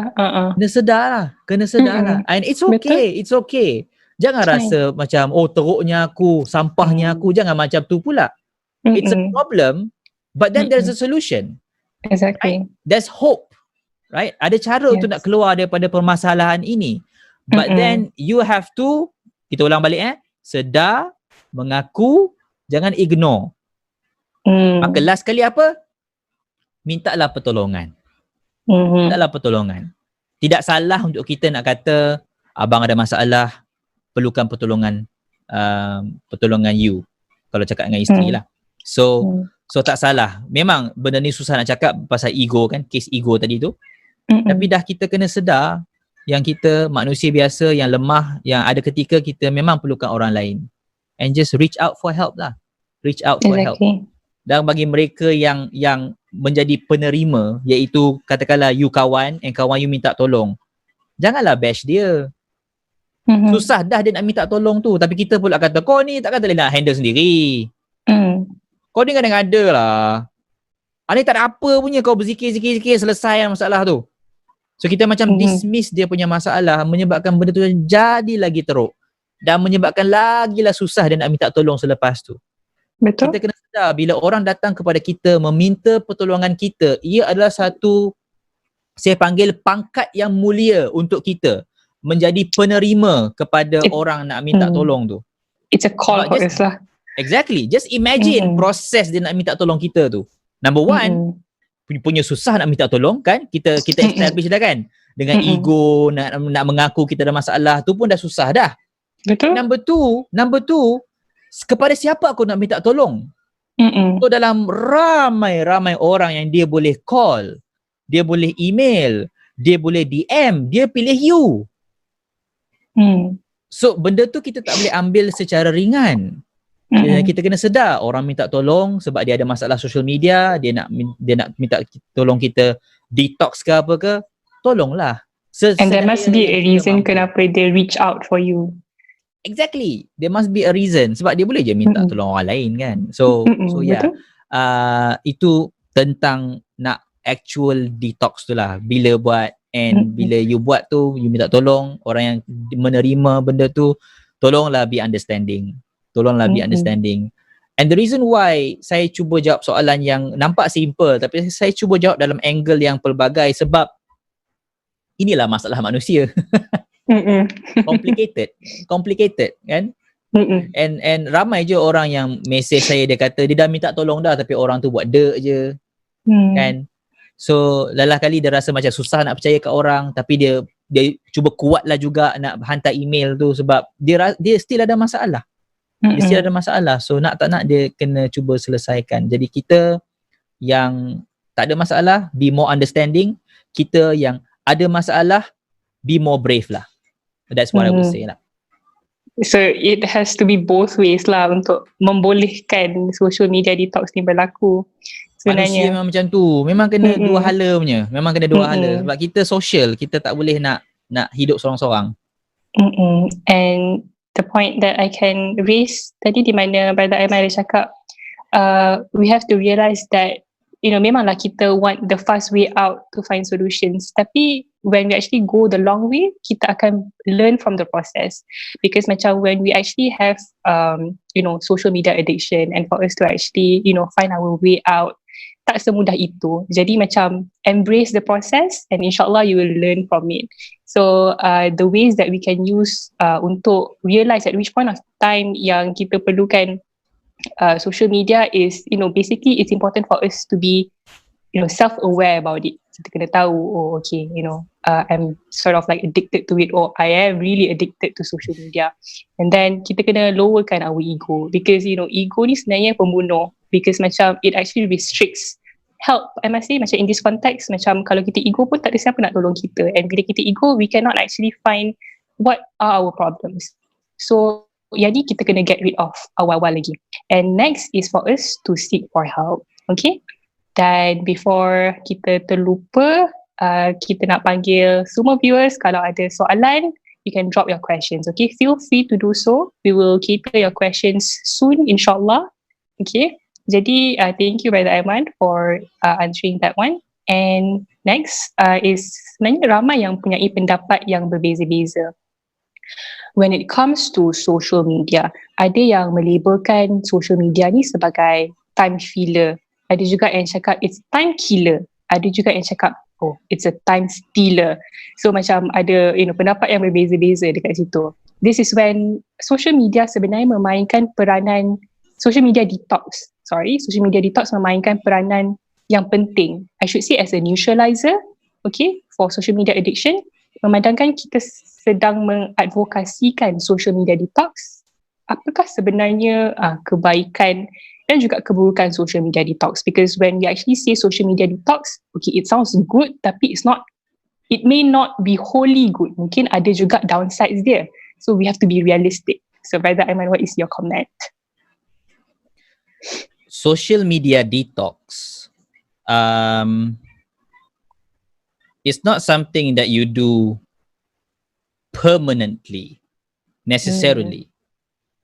For the most part, you do it only temporarily to a point where you feel okay, you can manage, your mindset is reset to its proper form. You can go on social media again. It's totally fine, right? It's totally fine. But then the possible downside that I can think of is that in the process of social media detox, you're gonna feel horrible. You're going to feel horrible. Remember I mentioned about the withdrawal symptom? It's not nice. It's not nice. It doesn't feel good, right? True. So the process of healing involves you having to go through that very tough process. That's why a lot of people just macam buat dek je. It's easier to continue the addiction than to remove it, right? But again, I would like to say, think long term. Is it going to have a net positive gain for you in the long term? Long term, right? How long? Well, if you want to go spiritual, I would say until akhirah. That long term. Is it going to be beneficial for you in that long term? So that's one possible downside. And during the process of withdrawal symptom tu, obviously you akan ada rasa FOMO, fear of missing out. You akan rasa macam, what if orang message aku? What if aku miss out sekian. What if? Dia akan datang. It's part of the withdrawal symptom thing lah. So that's the one downside lah. But the upside of that is macam kata pepatah Melayu lah. Bersusah-susah dahulu, bersenang-senang kemudian. So even kita understand, benda yang kita nak kejar yang berharga, memang kena susah-susah dahulu. I mean, what do you expect from life? Like you akan bersenang-senang terus? No. Bersusah-susah dahulu, bersenang-senang kemudian. You can apply this very simple concept on almost anything. Belajar, bersusah-susah dahulu, bersenang-senang kemudian. Kerja, bersusah-susah dahulu, bersenang-senang kemudian. Ibadat, sama juga. Bersusah-susah dahulu, bersenang-senang. Waktu nak mula anything, akan rasa susah. Nak mula berjalan pun, kalau you boleh perhatikan, kalau ada adik kecil ataupun anak kecil, perhatikan macam mana dia belajar nak berjalan. Betapa susahnya nak belajar berjalan. But look at you now. You ada fikir ke bila berjalan, kaki kanan dulu, kiri pula, kanan dulu, kiri pula. You tak perlu fikir dah. Benda tu dah jadi terlalu mudah sampai you tak perlu fikir pun benda tu. But kena faham prosesnya bermula dengan kesusahan. Sama juga macam social media detox. So saya nak bagi realistic expectation awal-awal yang social media detox ni bukannya mudah. Bukannya sedap. Bukannya syok. But it is necessary for some people, especially those yang sudah addicted dengan social media. So ini boleh katakan warning awal lah kepada mereka yang rasa perlu untuk social media detox. But bila mana you dapat jumpa kesusahan tu, just ingat balik apa saya cakap, long term. In the long term, you rasa berbaloi tak benda ni? In the long term. Right? Because in the short term, kita tak nampak. Kalau kita short term mindset saja, kita takkan nampak. right, instant gratification, kita takkan nampak. Tapi kalau kita long term mindset, kita akan nampak aku susah sekarang sepasal aku nak capai yang tu, yang jauh di depan tu. Itu yang aku nak. So that's the downside lah. If you want to be realistic, that's the realistic part lah. Social media detox or any detox for that matter, it's not nice. It sucks. It's like it's not going to make you feel good in the short term, in the beginning. Macam like exercise ke, makan makanan sihat ke, memang tak best. But then tak semua benda dalam kehidupan ni kena best belaka. Right? Betul. Dia ada mixture. Tu saya cakap, real life macam tu. Kalau kita judge kehidupan kita by the edited life yang semua syok, sensasi, memanglah kita rasa macam life kita ni teruk sangat. But if you look at life through its realistic lens, memanglah this is life. This is life. And to accept it and to see it as what it is a step further to be happy with life in its true form. Bukannya happy with life in its fake form. Right? So yeah. Okay. So being happy with life with what it is lah kan maksudnya. So in a way we have to be grateful first if we want to actually apply that. Betul. Okay. So basically when you actually mention about the downside and you said that it's not easy, that is so true. Sebab apa Sebab when you're actually deprived of something yang you dah terbiasa, hari-hari dah terbiasa, memang susah. Tapi the key to it is consistency. You have to be very well disciplined and also you have to maintain the pace bila when you want to somehow practice social media detox. So discipline is very important. Consistency is also very important because why in the end of the day, just like what Brother Aiman said, we're gonna win big bila kita amalkan social media detox ni. So which one do you want? Is either you want to win big ataupun you want something which is other than that. Okay. So sebenarnya soalan yang kelima tadi juga menandakan the end of round 1 of our discussion. Later kita akan kembali semula, lepas break ni kita akan kembali semula dengan lagi satu soalan dan juga Q&A session. Jadi sekiranya penonton ada soalan yang nak diberikan kepada Brother Aiman, kalian boleh berbuat sedemikian di comment section. Jadi kita akan kembali semula selepas ini.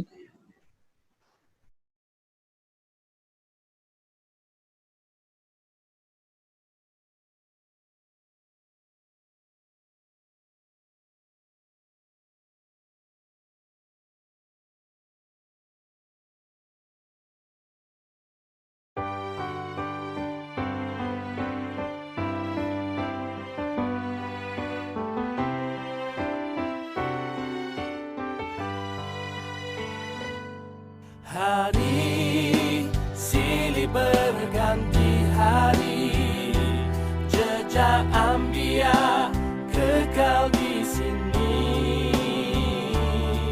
Kita penyambung warisan abadi, penerus generasi ibu pertiwi. Langkah aturkan seribu visi, menaburkan jasa budi dan bakti. Biar keringat gugur jatuh ke bumi, namun berundur tidak sekali.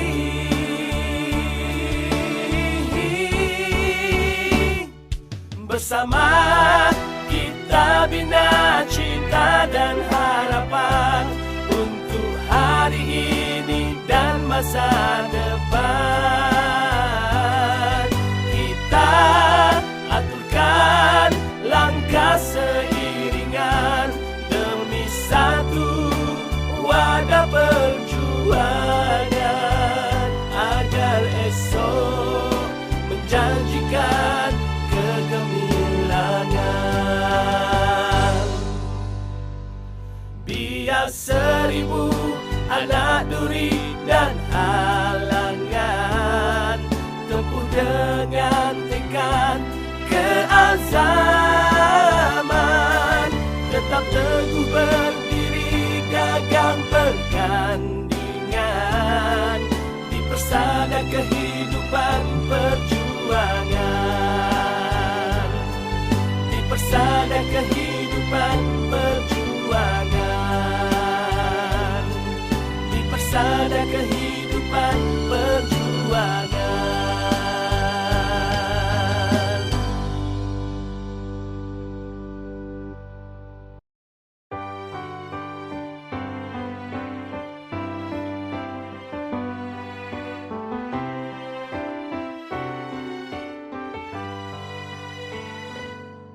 Hari silih berganti hari, jejak ambia kekal di sini. Kita penyambung warisan abadi, penerus generasi ibu pertiwi. Langkah aturkan seribu visi, menaburkan jasa budi dan bakti. Biar keringat gugur jatuh ke bumi, namun berundur tidak sekali.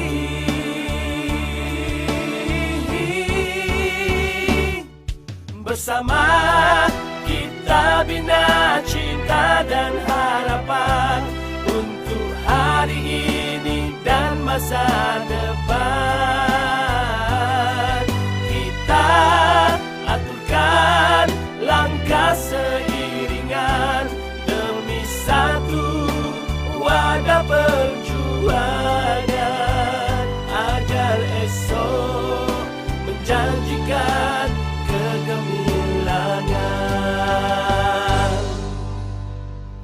Biar seribu anak duri dan halangan tempuh dengan tekad keazaman,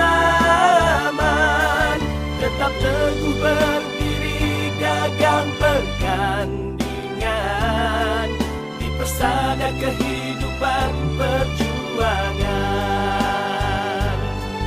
di persada kehidupan perjuangan, di persada kehidupan perjuangan.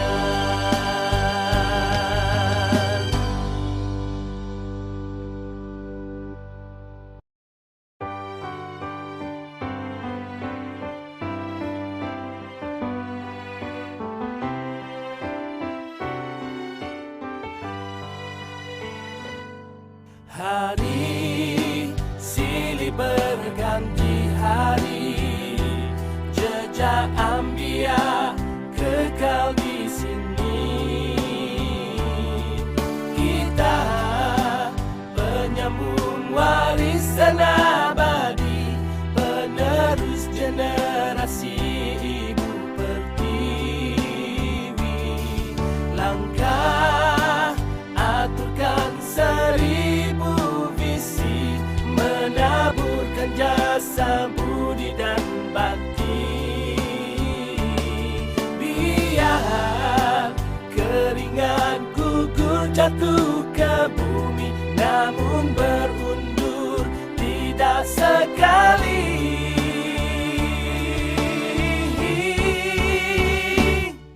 Bersama kita bina cinta dan harapan untuk hari ini dan masa depan. Kita aturkan langkah seiringan demi satu wadah perjuangan, agar esok menjanjikan kegemilangan. Biar seribu anak duri dan halangan tempuh dengan tekad keazaman, tetap teguh berdiri gagang pertandingan di persada kehidupan perjuangan,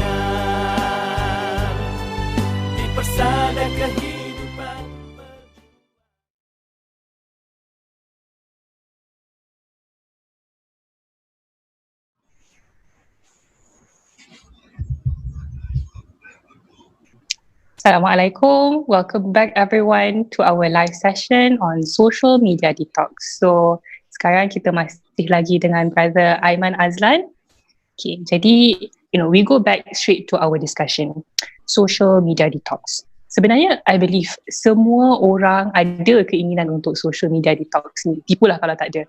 And probably ada yang nak start tapi they don't know how or they don't know when. Dan probably ada juga yang dah start tapi they stop halfway. Sebab apa? Sebab tak mampu nak maintain the consistency atau alah susahnya nak mendisiplinkan diri sendiri bila dah sekali start guna social media ni. And even some are confused on the mechanism ataupun cara-cara social media detox yang sesuai untuk mereka sendiri praktikkan sebab terlalu banyak kaedah dia.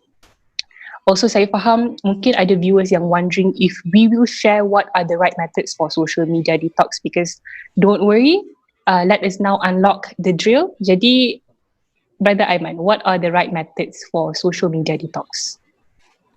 Okay, so the right method to social media detox. Now, to say that there is only like one right way to do things, I think would be a bit arrogant. So I would just say this is the method that I once used. Okay, so dekat universiti dulu saya pernah try detox 3 hari. It was nice. It was a very insightful experience. So mudah saja. I like to make things simple. So tak perlu nak stresskan diri you dengan complication. So number one, just delete dalam phone you sebarang jenis social media app. So Twitter, TikTok, Instagram. Basically tempat-tempat yang you suka scroll tu deletekan. Tak perlu deactivate account. Okay, tak perlu sampai tahap tu. Tapi kalau you nak buat, itu pilihan masing-masing. Tapi just delete sahaja, log off and just buang sementara dalam phone tu. Kalau dekat komputer, kalau ada apa bookmark ke apa ke, just buang bookmark tu and log off. Okay? So itu adalah step pertama lah, just buang everything. Alright? But then step 2, bila mana, okay, dia macam ni tau. CFA dia. Bila you buang something, you kena ganti dengan something else. Faham You buang something, you kena ganti dengan something else. Otherwise, you buang social media tu, tiba-tiba akan rasa lompong lah. Sebab sah-sah lepas tu, the first question you tanya, okay, now what? Lo ni nak buat apa? Kan? And you get pulled back by the gravity of social media and nak start balik rutin yang lama. So, let's say tomorrow, for the whole day you buat social media detox. So tonight, you boleh delete siap-siap. And then, start to plan ahead. Alright? Take a piece of paper, pen, and start to plan ahead. Okay, esok, what would be the best day that I want tomorrow?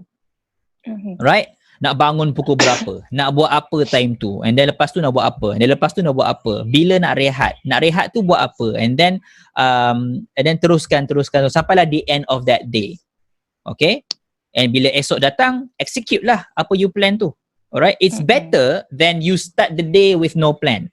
Because when you start the day with no plan, di belakang minda you akan rasa akan rasa kosong lah. Macam ada uncertainty di depan. Tapi kalau you plan siap-siap, di belakang minda you dah ready nak buat something. So it's a different mindset tau bila you dah plan ahead. Number 3, alright, after you buang social media and after you plan ahead, number 3 is manage your expectation. Please, manage your expectation. Don't think like, oh, the first day I'm going to get 100% perfect. Right? That rarely happens. Amat jarang lah berlaku benda tu. What usually happens adalah maybe you get through half the day saja. Separuh hari lepas tu tak tahan dah. Yang ni you terus buat balik benda yang you buat selalunya. And if that happens, know that that's okay. Alright? Fokus kita di sini bukanlah perfection. Fokus kita di sini adalah progression. Kita nak lihat you progress. Katakanlah you hanya mampu buat social media detox daripada pagi sampai tengah hari. After tengah hari dah tak tahan dah. alright, and you rasa you gagal. Okay, itu kalau you terlalu perfect. Tapi kalau you fikir progress, you dah 50% dah progress. You dah berjaya separuh hari social media detox, and that's not nothing.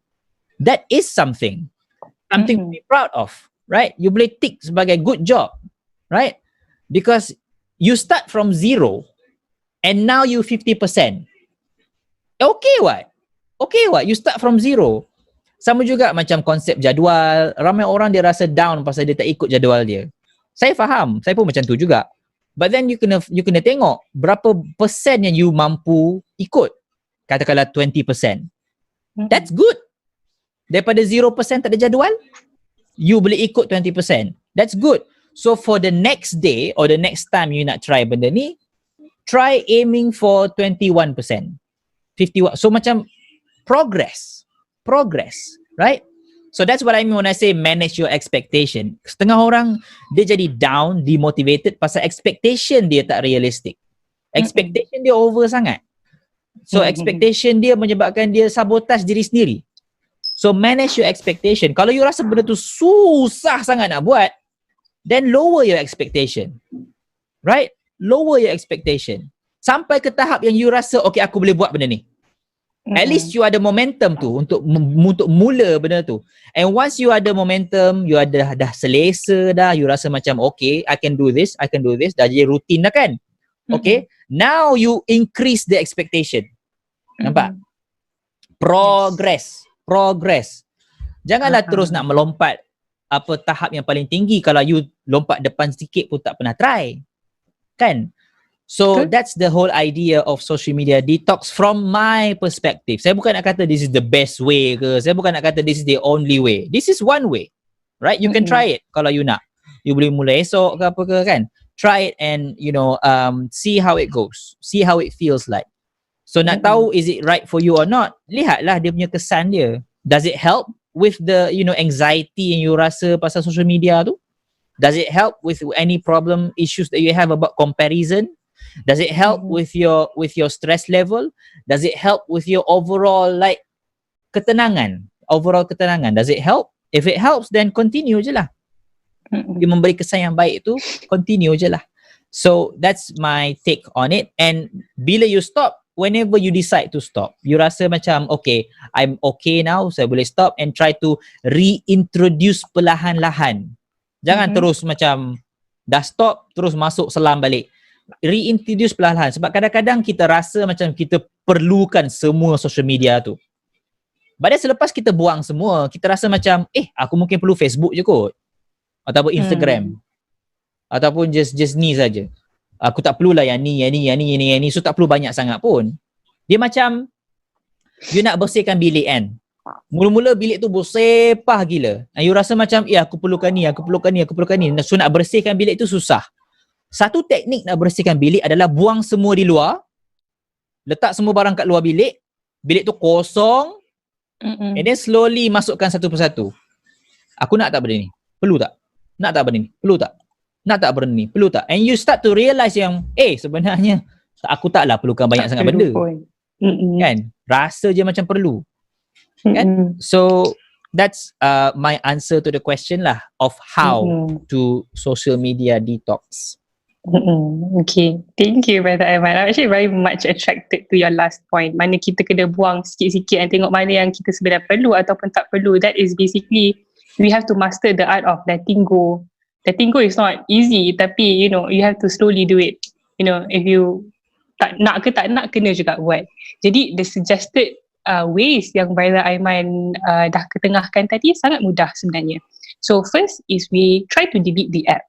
So when we have tried to get rid of that particular app yang kita dah selalu guna, kita try untuk ganti dengan something else yang probably a more productive activity, contohnya untuk gantikan the social media app yang kita selalu guna.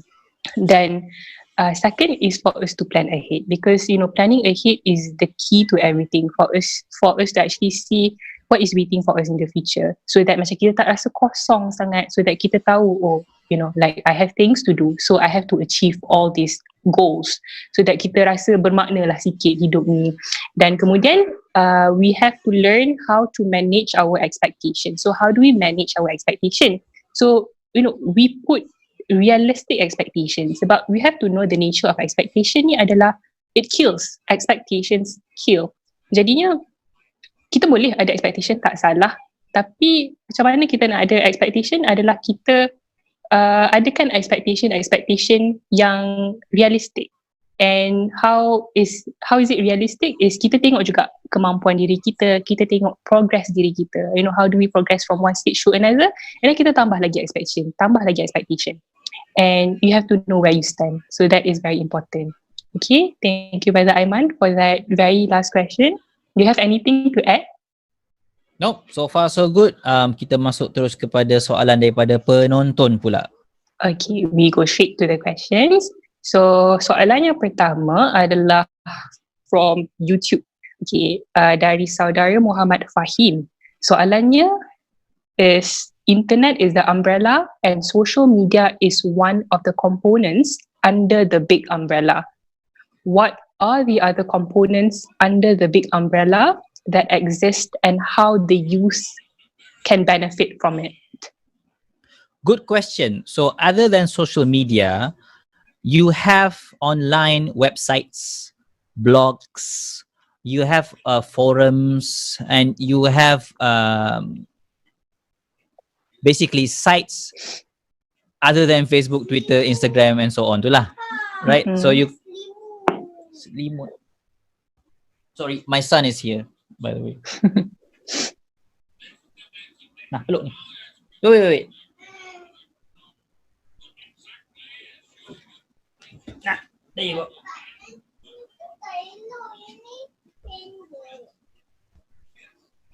There you go. Sorry. Anak fine. Sejuk, dia nak selimut. Anyway, so those are other things other than social media. So you have, like I said, websites, blogs, and so on. Kan? So how can the youth take advantage of it? Well, for example, we have online courses on the internet. And online courses, some are free, some are paid. We have good websites that give informational content. We have scientific studies yang ada orang publish online. So scientific studies yang publicly available, boleh baca, tak perlu beli pun. So all these different things are available online untuk you guna, untuk you manfaatkan, untuk you belajar. So for another example, YouTube tutorials. YouTube tutorials nak belajar apa, boleh belajar je. And there are so many things that the youth can do other than just scrolling on social media, tengok orang buat apa and then feel bad about themselves. You can learn a lot on social media. Like I can use myself as an example. Many of the things that I do now as a like a career, I learn through online learning. I have a question, I put my question on Google and read like forums, websites, blogs, people's or scientific studies if it relates to something that I need facts from. So I learned a lot through these online resources that are available, and majority of them are free. Like I learned editing videos online for free, right? I learned about how to use camera online for free. And if you don't know, the context is that I make videos on YouTube and also on other social media platform. So to do that, you need to learn how to use these equipments, and you can learn via the internet, right? Go on Google and search, what do you want to learn today? Search it. You can learn different languages on social media. Like for example, English. Banyak juga saya gunakan social media untuk belajar bahasa Inggeris, right? So what other things that I can share? How to do business, how to set up a website. My website right now, you can go to aimanazlan.com, is 100% made by me, right? And you learn through Googling, you learn through YouTube videos, you learn by asking the right questions and reading and trying and things like that. So there's a lot that you can do with the internet, not just social media. So to not take advantage of it, right, especially right now, because we have more time. I mean, time is fixed like 24 hours. What I mean by that, we have less distraction, okay? Less commitments right now because many students, they don't have classes. Many workers, they have to stay at home. So those time that you gain by not having to do those other things, you can use the internet to like gain new skills, to learn new things, and watch beneficial content like documentaries online. Or I can go on and on. There's so many things online because Exactly. a lot of my job is online, right? So I explore a lot. So yeah, you can upgrade yourself with online resources, but you have to know how to search. You have to know what to search, and it's just as simple as asking the right question and being curious about it, and just go for it and learn. True. And sebenarnya when the person is actually asking about, what can we actually get from, the internet itself, and it actually goes back to the very beginning where we actually said yang, internet, it's actually created for us and bukan kita untuk internet. So there are actually various ataupun numerous benefit that we can actually get from the internet itself. So therefore it's on you, on what you want to find dekat internet tu sendiri. So you have to be wise in your search, and like for instance, if you have like random thoughts, like okay, you want to know about the nature, just search nature, and then macam it will somehow like guide you to a specific article. For instance, you akan you're gonna be able to read a particular article that is written. So macam it doesn't have to be complex. It's easy. Sebenarnya banyak sangat benefit dan you can actually get from the internet itself. So thank you, Brother Aiman, for catering You're that welcome. question. One good tip that I can give to answer this question is that when you have a question, just type that question in Google. Yes, true. Right, like let's say for example, I want to make YouTube video, tapi aku tak reti nak buat YouTube video. Macam mana Type it out. How to make YouTube video. Boom, you dapat resource dah. Kan? So that's how I learn. I have question, type, and somebody somewhere dah jawab soalan saya dah. You just have to like be patient with reading it and just learning and searching it. Inshallah you'll get there. So that's one practical tip that I can give lah. Yeah, and another point that you mentioned untuk soalan ni juga tadi about online courses, betul tak? Yes. So sebab Brother Muhammad Fahim dia ada sebut mengenai youth. So I believe there is a possibility yang Brother Muhammad Fahim ni is still a student. Jadinya online macam courses sangat berguna. Bila sekarang ni kita dalam musim COVID-19 ni mungkin macam banyak kelas yang kita tak boleh ada physical class, ataupun mungkin ada kelas yang ditangguhkan. Jadi online courses ni sangat berguna, and yes, ada online courses which are free, cuba kena cari sahaja. Okay, so do your research and yes, make use of the internet. Okay, so can we go to the next question? Alright, okay. So this is from YouTube as well. Assalamualaikum. I would like to request some tips from the panel about social justice responsibility in the context of social media, practical attitude. Interesting question.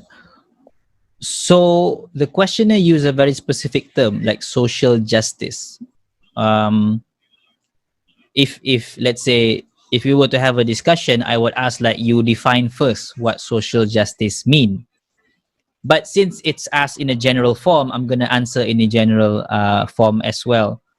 So social justice is in essence justice lah. Okay? And when you say justice, satu benda yang kena faham adalah justice according to what standard. Alright? Because kalau you tak ada certain standard, then kita akan ada macam-macam interpretation. What's justice for me may not be justice for you, and kita akan mula berbalah lah in social context. So like to make it operational, let's say social justice in Islam, all right? Meaning we use Islam as the standard. What is just and what is unjust, right? And you can go further, like okay, the hadith, the Quran, and also how do we reconcile between differences of opinion regards to what's just and what's unjust. But then it's helpful to have a standard. And I don't think you can rely on yourself to become the standard, you know, just for the mere fact that you can't escape your own bias, right? But having said that, that's social justice lah. Justice, but you need to have a standard. In the context of social media, how do you practice social media social justice responsibility? First thing first, you need to have principles. Remember I talk about standard? Well, you need to have principles lah, for you to refer to whenever you want to do something. So you need principles. That's number one. And number two, you need to be self-disciplined, self-regulated, because you cannot always rely on other people to look at what you do and say this is right, this is wrong, this is right, this is wrong, like policing you. We can't have that. We can't have that. Oh, sure, we need it sometimes. We need like people, authorities to enforce certain rules upon us. That's why we have like the Multimedia Act. We have all these rules enforced. But then you can't, individually, I'm talking about individually, right? Individually, you can't always rely on rules to keep you in check. You have to keep yourself in check based on your principles. Okay? And then what do you do? All right, like practically, what do you do? So what I did a workshop about vlogging a long time ago, and I basically created like the tenets of vlogging or the tenets of the internet or something like that. I can't remember what I call it. And one of the things that I mentioned in the tenets is that if you want to post anything, make sure it's the truth, make sure it's kind, and make sure it's positive. Yeah. Right? So that's like the basic thing that you have to, basic filter that you have to go through before you post anything. So even no matter what it is on social media, be it a video, a picture, or a text, or an audio, you always have to think, okay, is this the truth? Am I telling the truth? And if it's the truth, is it kind? Is it positive? Right? Because not all truth, wait, let me rephrase that. Truth alone is not enough. It has to be delivered in the right way, you see. I can tell you the truth, but if I tell it in the wrong way, then it's not good in the end. Like, for example, I see somebody who's like skinny, and I say, hey, you're skinny. It's the truth, but it's not done in the kind way, right? So it's not going to work. Social media responsibility, practically speaking, you can use this as a guideline before you post anything on social media, right? The attitude is this the truth? Is this kind? Is this positive, beneficial? And then decide, you want to post it or not? That's a good practical tip to go with. Okay, so it's more on the moral side when you talk about social justice responsibility. Well, yeah. Well, first you have to define the terms lah. Otherwise we can use the same term but we mean different things. But based on how I defined it earlier on, that's my answer that follows after that lah. Okay, all right. So I hope that answers your question, Mr. He doesn't put his name, but it's fine. Okay, so can we move on to the next question? Go ahead, yeah. Okay, this is from Muhammad Azlan. Jadi soalannya adalah, pasca COVID-19 kita akan ada kebiasaan baharu, new normal. Kebanyakannya akan berubah menjadi interaksi online, pelajaran, pekerjaan, bisnes. Ada yang menggunakan social media sebagai platform. Di sini akan ada kekurangan human touch and engagement dan juga stres yang berbeza. Adakah ini akan menjadikan manusia kurang sifat kemanusiaan, iaitu ihsan, beradab dan waras contohnya? Very good question. Very heavy juga sebenarnya tu. Okay.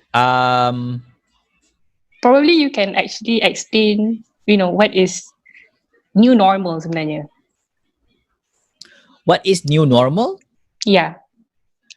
In your opinion, before answering the question.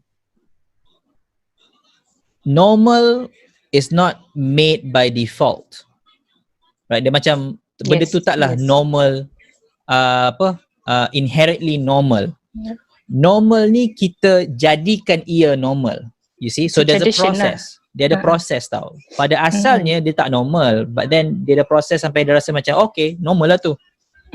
So again, normal ni kita kena hati-hati juga pasal kadang-kadang benda tu normal tapi benda tu tak bagus. Normal tapi tak bagus. Sebab ramai orang tanya soalan macam ni, normal ke kalau saya buat macam ni? Saya kata jangan fikir normal tak normal, fikir is it a problem or is it not a problem? Is it beneficial or is it not beneficial? So fikir in terms of that, make it clearer lah in terms daripada fikir normal ke tak normal. Like for example, what if tampar orang tu normal? Like for example lah kan, what if we as a society macam jumpa orang pop tampar kan, and that's normal, we all do that, that's normal, but should we do it? Patut buat tak? Right? So we know through evidence, kalau you like gegarkan kepala banyak sangat macam orang tinju kan, lama-lama dia akan merosakkan you punya brain. So we know that shouldn't be done. That shouldn't be done even though it's normal. So that's the idea of normal. Now the new normal simply means that our life after COVID-19, kita tak boleh expect ia akan exactly jadi macam before COVID-19. Kenapa? Kerana adanya variable yang baru ini, iaitu COVID-19. Yang mana kalau ikut estimate yang paling optimistik pun, kita kena tunggu 2 tahun untuk ada vaksin yang boleh melawan COVID-19. Therefore, sementara vaksin belum ada lagi, kita kena hadapi kehidupan bersama COVID-19 ini secara berhati-hati. Okay? Secara berhati-hati. And the idea is that bukannya kita sedang menyekat kebebasan. Right, because I remember in the beginning you kata kita kurang bebas sekarang. That's one way to think of it. Kita kurang bebas. Another way to think of it adalah kita sedang meningkatkan perlindungan. We're trying to protect ourselves and our family. So it's not about menyekat kebebasan, kita nak menyekat COVID-19 daripada datang kepada kita. So itu yang kita cuba buat sekarang. And again, remember the optimistic ramalan adalah at least 2 tahun untuk nak ada vaksin yang boleh kita mass produce dan distribute kepada orang ramai. So we have to understand 2 tahun ini memang kita akan hidup bersama COVID-19. Therefore, kita tak boleh beroperasi harian kita serupa macam sebelum COVID-19. Kita kena berubah. Kita kena cipta new normal. Maksudnya kita kena ada new routine, new way of doing things. Sama ada business, education, especially interaction yang high risk yang membolehkan COVID-19 tu transmitted, kita kena fikir cara lebih kreatif, cara lain yang lebih selamat untuk kita buat benda tu. Right? So that's the new normal. That's the new normal yang kita semua kena hadapi dan kita semua kena in a way accept. It's something yang akan berlaku. It's going to be a part of our life collectively. Semua collectively. Betul? So, but then the question is, adakah itu akan menyebabkan kita kurang jadi manusia? Mengurangkan kemanusiaan kita? If you only look to the fact that kita akan kurang interaksi fizikal, then kita akan kurang manusia in that sense. Kita kurang interaksi fizikal. Tak bersalam dah and so on and so forth. Kita akan kurang interaksi fizikal tu. But if you understand that human is not just physical, human is also emotional, spiritual and intellectual, you start to realize yang hey, ada banyak kaedah untuk kita connect. Like for example, even though like for example saya tak boleh nak peluk mak saya for example kan, saya call dia. Yeah, it's not the same. I know it's not the same, right? Peluk mak dengan call mak, it's not the same. But it's not nothing. Connection tetap ada. Mak dengar suara anak dia suka. Dia rasa sejuk. Dia rasa macam, oh anak aku ingat aku lagi. Right? And you can still build that bond, that connection, even with the technology that we have right now, that it's going to mengurangkan kita punya interaksi fizikal, But it doesn't mean that kita tak boleh connect secara emosi. It doesn't mean that kita tak boleh connect secara emotional. Right? And that is something that kita kena belajar untuk buat. I mean, katakanlah selama ni kita hanya jenis physical sahaja. Salam, peluk, bagi hadiah. Okay, now kita kena kreatif. How do you still make connection emotionally? Tak boleh salam, boleh senyum. And also tak boleh salam, boleh dengar. You ada masalah, ceritalah. Masalah apa? Oh, ya ke? Oh, okay. Oh, susahnya. Right? So you can still build that connection. So kemanusiaan tu tidak akan hilang selagi mana manusia faham secara holistik menjadi manusia tu maksudnya apa. Alright? Like pelajaran for example, right? Memang ramai student complain kat saya like online class dia tak rasa sama lah macam kalau you masuk dalam kelas. Ya betul. Saya setuju. Tapi adakah itu bermakna education tak boleh berjalan? No. We just again need to find new ways, new normal, new ways untuk kita nak make sure interaksi tu still effective, still memberi impact. Bermaksud kita kena ubah cara lama lah. Kadang-kadang saya nampak apa tau? Kadang-kadang saya nampak ada orang dia buat online event tapi menggunakan teknik-teknik event yang offline. Faham tak? Faham tak maksud saya? Dia guna cara lama tapi pada medium yang baru. Alright? It doesn't work. You tak boleh guna cara lama untuk medium yang baru. That's why new normal. You have to learn new skill. Semua. Tak kisah. Cikgu, pensyarah, polis, tentera, mak ayah, anak-anak, student, professional, non-professional, suri rumah pun kena belajar skill baru untuk nak adapt dengan keadaan baru ini. So alhamdulillah kita ada internet kan. You can search for these new skills. Cikgu sebagai contoh pasal dia ada specify pelajaran kan, online learning and so on kan. Sebagai seorang cikgu you kena fikir apakah cara efektif untuk aku gunakan online untuk nak sampaikan ilmu ini kepada student aku. Kena fikir apa skill yang aku perlukan untuk make sure interaksi online bersama student still bermakna, still berkesan dan still boleh bagi impact kepada student. Tapi kalau kita guna cara yang lama, right, still mengajar cara yang lama menggunakan online medium, dia tak akan berkesan because new medium need new approach. So kita kena belajar. Business pun sama juga. Right, business pun kena ubah juga cara dia berbisnes kerana kita ada keadaan yang baru, situasi yang baru, norma yang baru. So semua ni memerlukan kita sebagai kolektif masyarakat kena berfikir secara kritis dan kreatif. Right. Kan kita selalu cakap nak kena ada critical thinking, creative thinking, kita nak kena ada kebat lah. Inilah dia. Kita sekarang perlu sebagai masyarakat berfikir pada aras yang tinggi untuk nak selesaikan masalah ini. Masalah apa? Macam mana kita nak make sure connection kita tidak terjejas just because kita tak boleh nak bersalaman, kita tak boleh nak bersemuka, kita kena jarak-jarakkan diri kita. Physical distancing doesn't mean that you are distancing yourself emotionally dengan orang lain. Tak semestinya. True.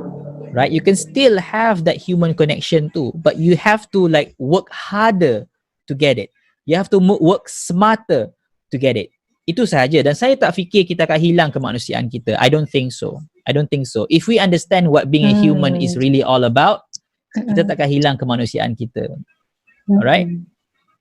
Betul. Sebenarnya macam mana kita nak adapt juga dengan situasi kita. Sebenarnya kita sebagai manusia ni kita kena pandai-pandai bawa diri. Contohnya bila ada perubahan ataupun norm yang baru, we have to know how to fit ourselves in it. Tak boleh lah macam kita nak expect surrounding tu yang ikut kita. It's us yang kena ikut surrounding tu so that it's easy.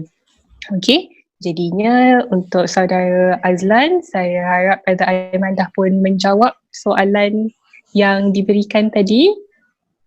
Okay. Lagi satu Farrah, anytime something new berlaku memang akan ada resistance. Itu kita lihat sejarah pun memang betul lah. Anytime ada new invention, anytime ada new phenomenon, kita akan ada resistance. Sebab kita selesa dengan cara lama.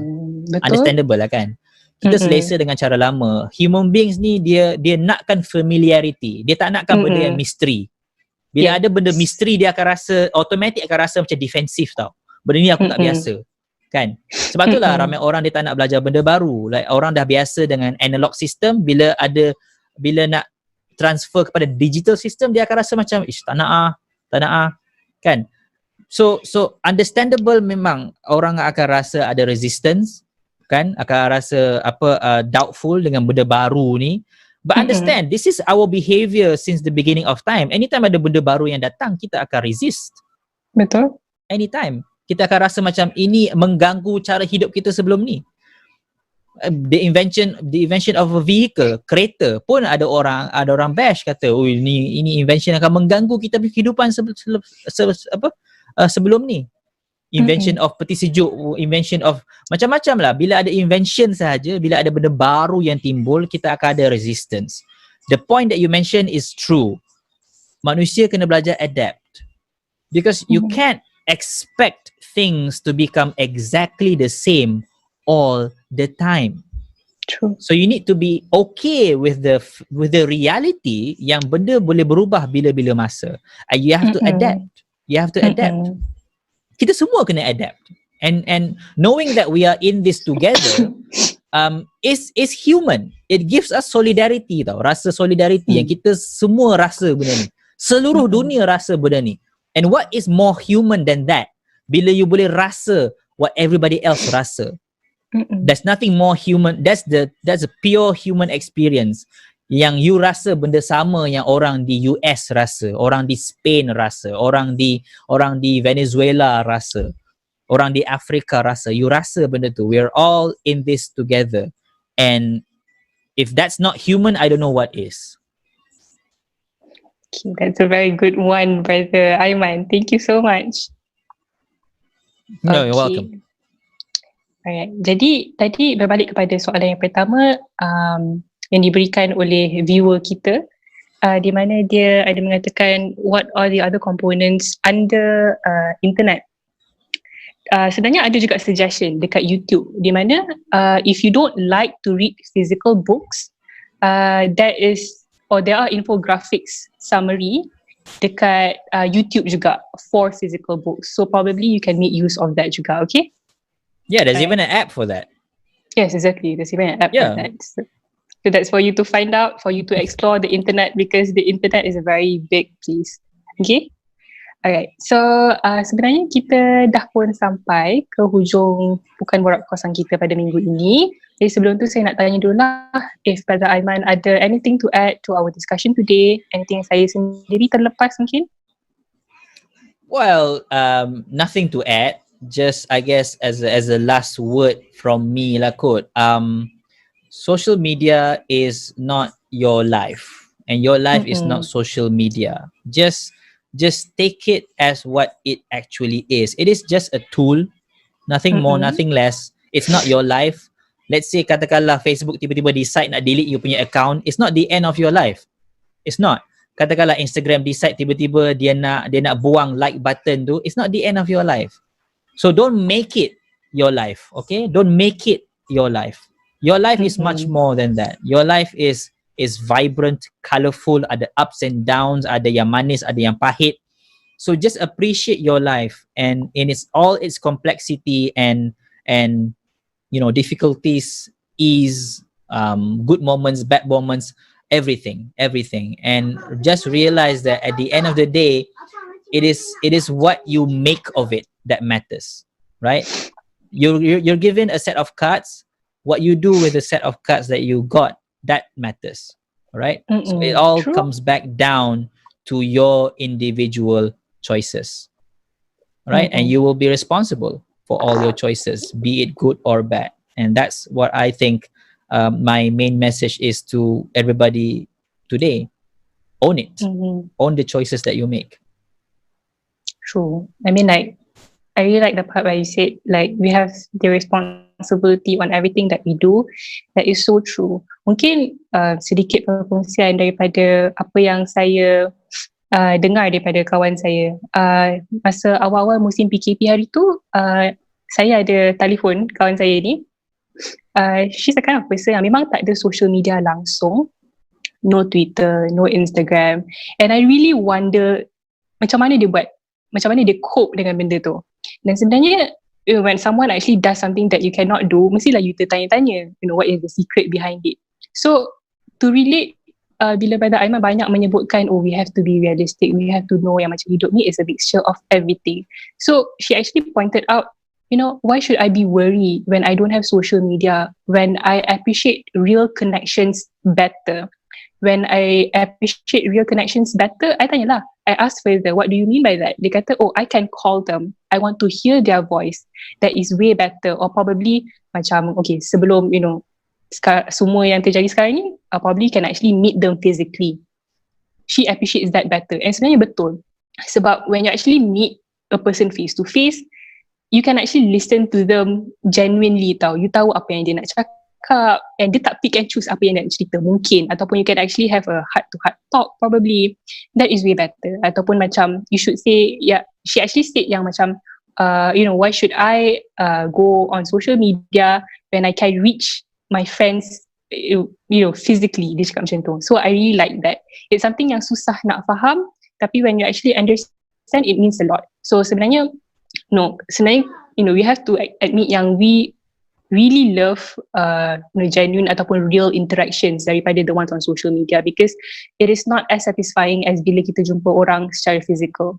So yes, that is a little bit of tips ataupun sharing that I got from a friend of mine. And yes, okay. Jadinya diharapkan semua perkongsian dari awal tadi dapat bagi manfaat kepada viewers sekalian. And before we end, sebenarnya I nak share one quote that I got from, this is from a social media platform juga lah, it's from Pinterest. Okay, so this is a little bit of gift before Hari Raya lah. So this quote is actually called Disconnect.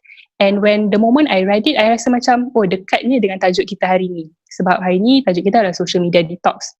Jadinya, the quote is like this. Every now and again, and more often than not, disconnect. Disconnect from everything that doesn't light a fire in your soul.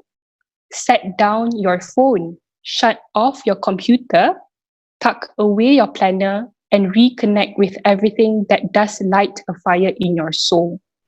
Spend time in nature to reacquaint yourself with the towering trees, the soft grass, and the mirroring lakes. Spend time with the ones you love without distraction. Be with them with only intention of simply being present with them. Spend time reading or painting, walking, or even dancing. The things that slow down time for you and allow you to reconnect. This is by Nikki Banas. Okay, so I hope you benefit from the quote like I do. Okay, jadinya terima kasih khususnya buat Brother Aiman Azlan. Thank you for your time. We truly appreciate the knowledge that you shared with us. Also, thank you so much for being with us today despite your hectic schedule. I know you're very busy. Alhamdulillah. Okay, Alhamdulillah. And we hope to have you again in our future sessions. Is that fine? Sure. Just Okay. make sure. Hopefully, I'm not busy that time. InsyaAllah. Okay, jadi to our fellow viewers pula, terima kasih kerana dah tune in sehingga ke penghujung episod kita pada hari ini. Thank you so much for your participation. We truly appreciate it. And I humbly apologize sekiranya ada terkurang di mana-mana. And if you guys nak content yang macam ni diteruskan di PEPIAS live feed ni, sila komen and give a thumbs up. You can also cadangkan konten yang macam mana PEPIAS patut ketengahkan. InsyaAllah nanti tim production akan teliti komen satu persatu. And selamat menghidupkan 10 malam terakhir Ramadan. Semoga ada rezeki berjumpa dengan malam Lailatul Qadar. Dan selamat Hari Raya. Stay safe. Sebelum tu kita tutup dulu majlis. Kita tutup dulu majlis kita dengan tasbih kafarah dan surah Al-As.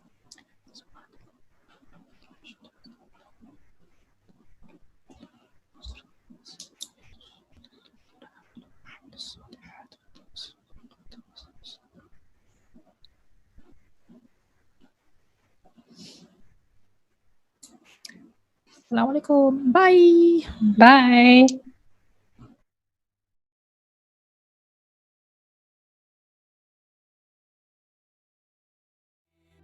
Visi menaburkan jasa budi dan bakti. Biar keringat gugur jatuh ke bumi, namun berundur tidak sekali.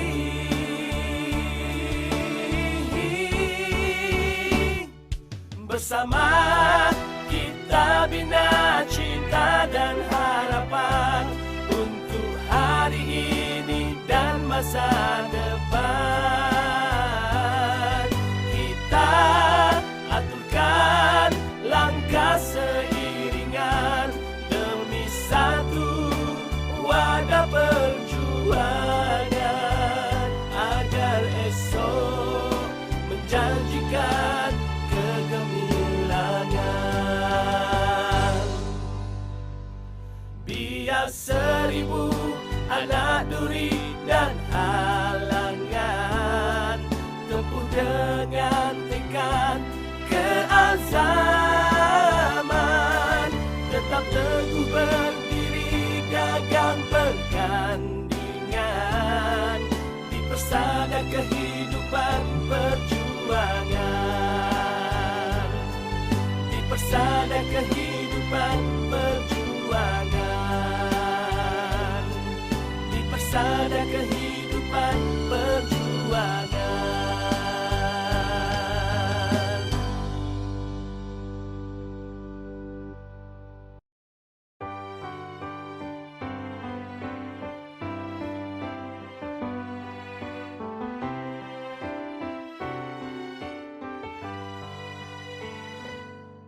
Hari silih berganti hari, jejak ambia kekal di sini.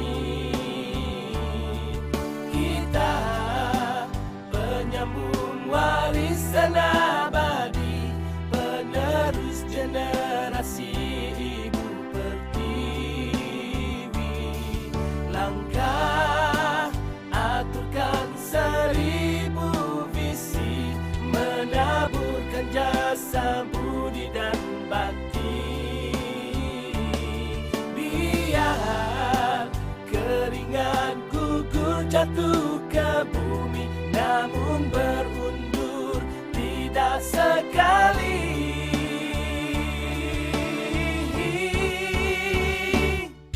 Bersama kita bina cinta dan harapan untuk hari ini dan masa depan.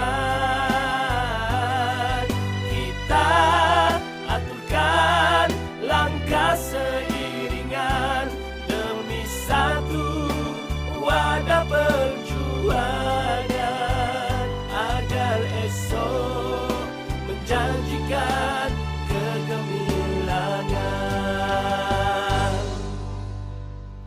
Biar 1000 anak duri dan halangan tempuh dengan tekad keazaman,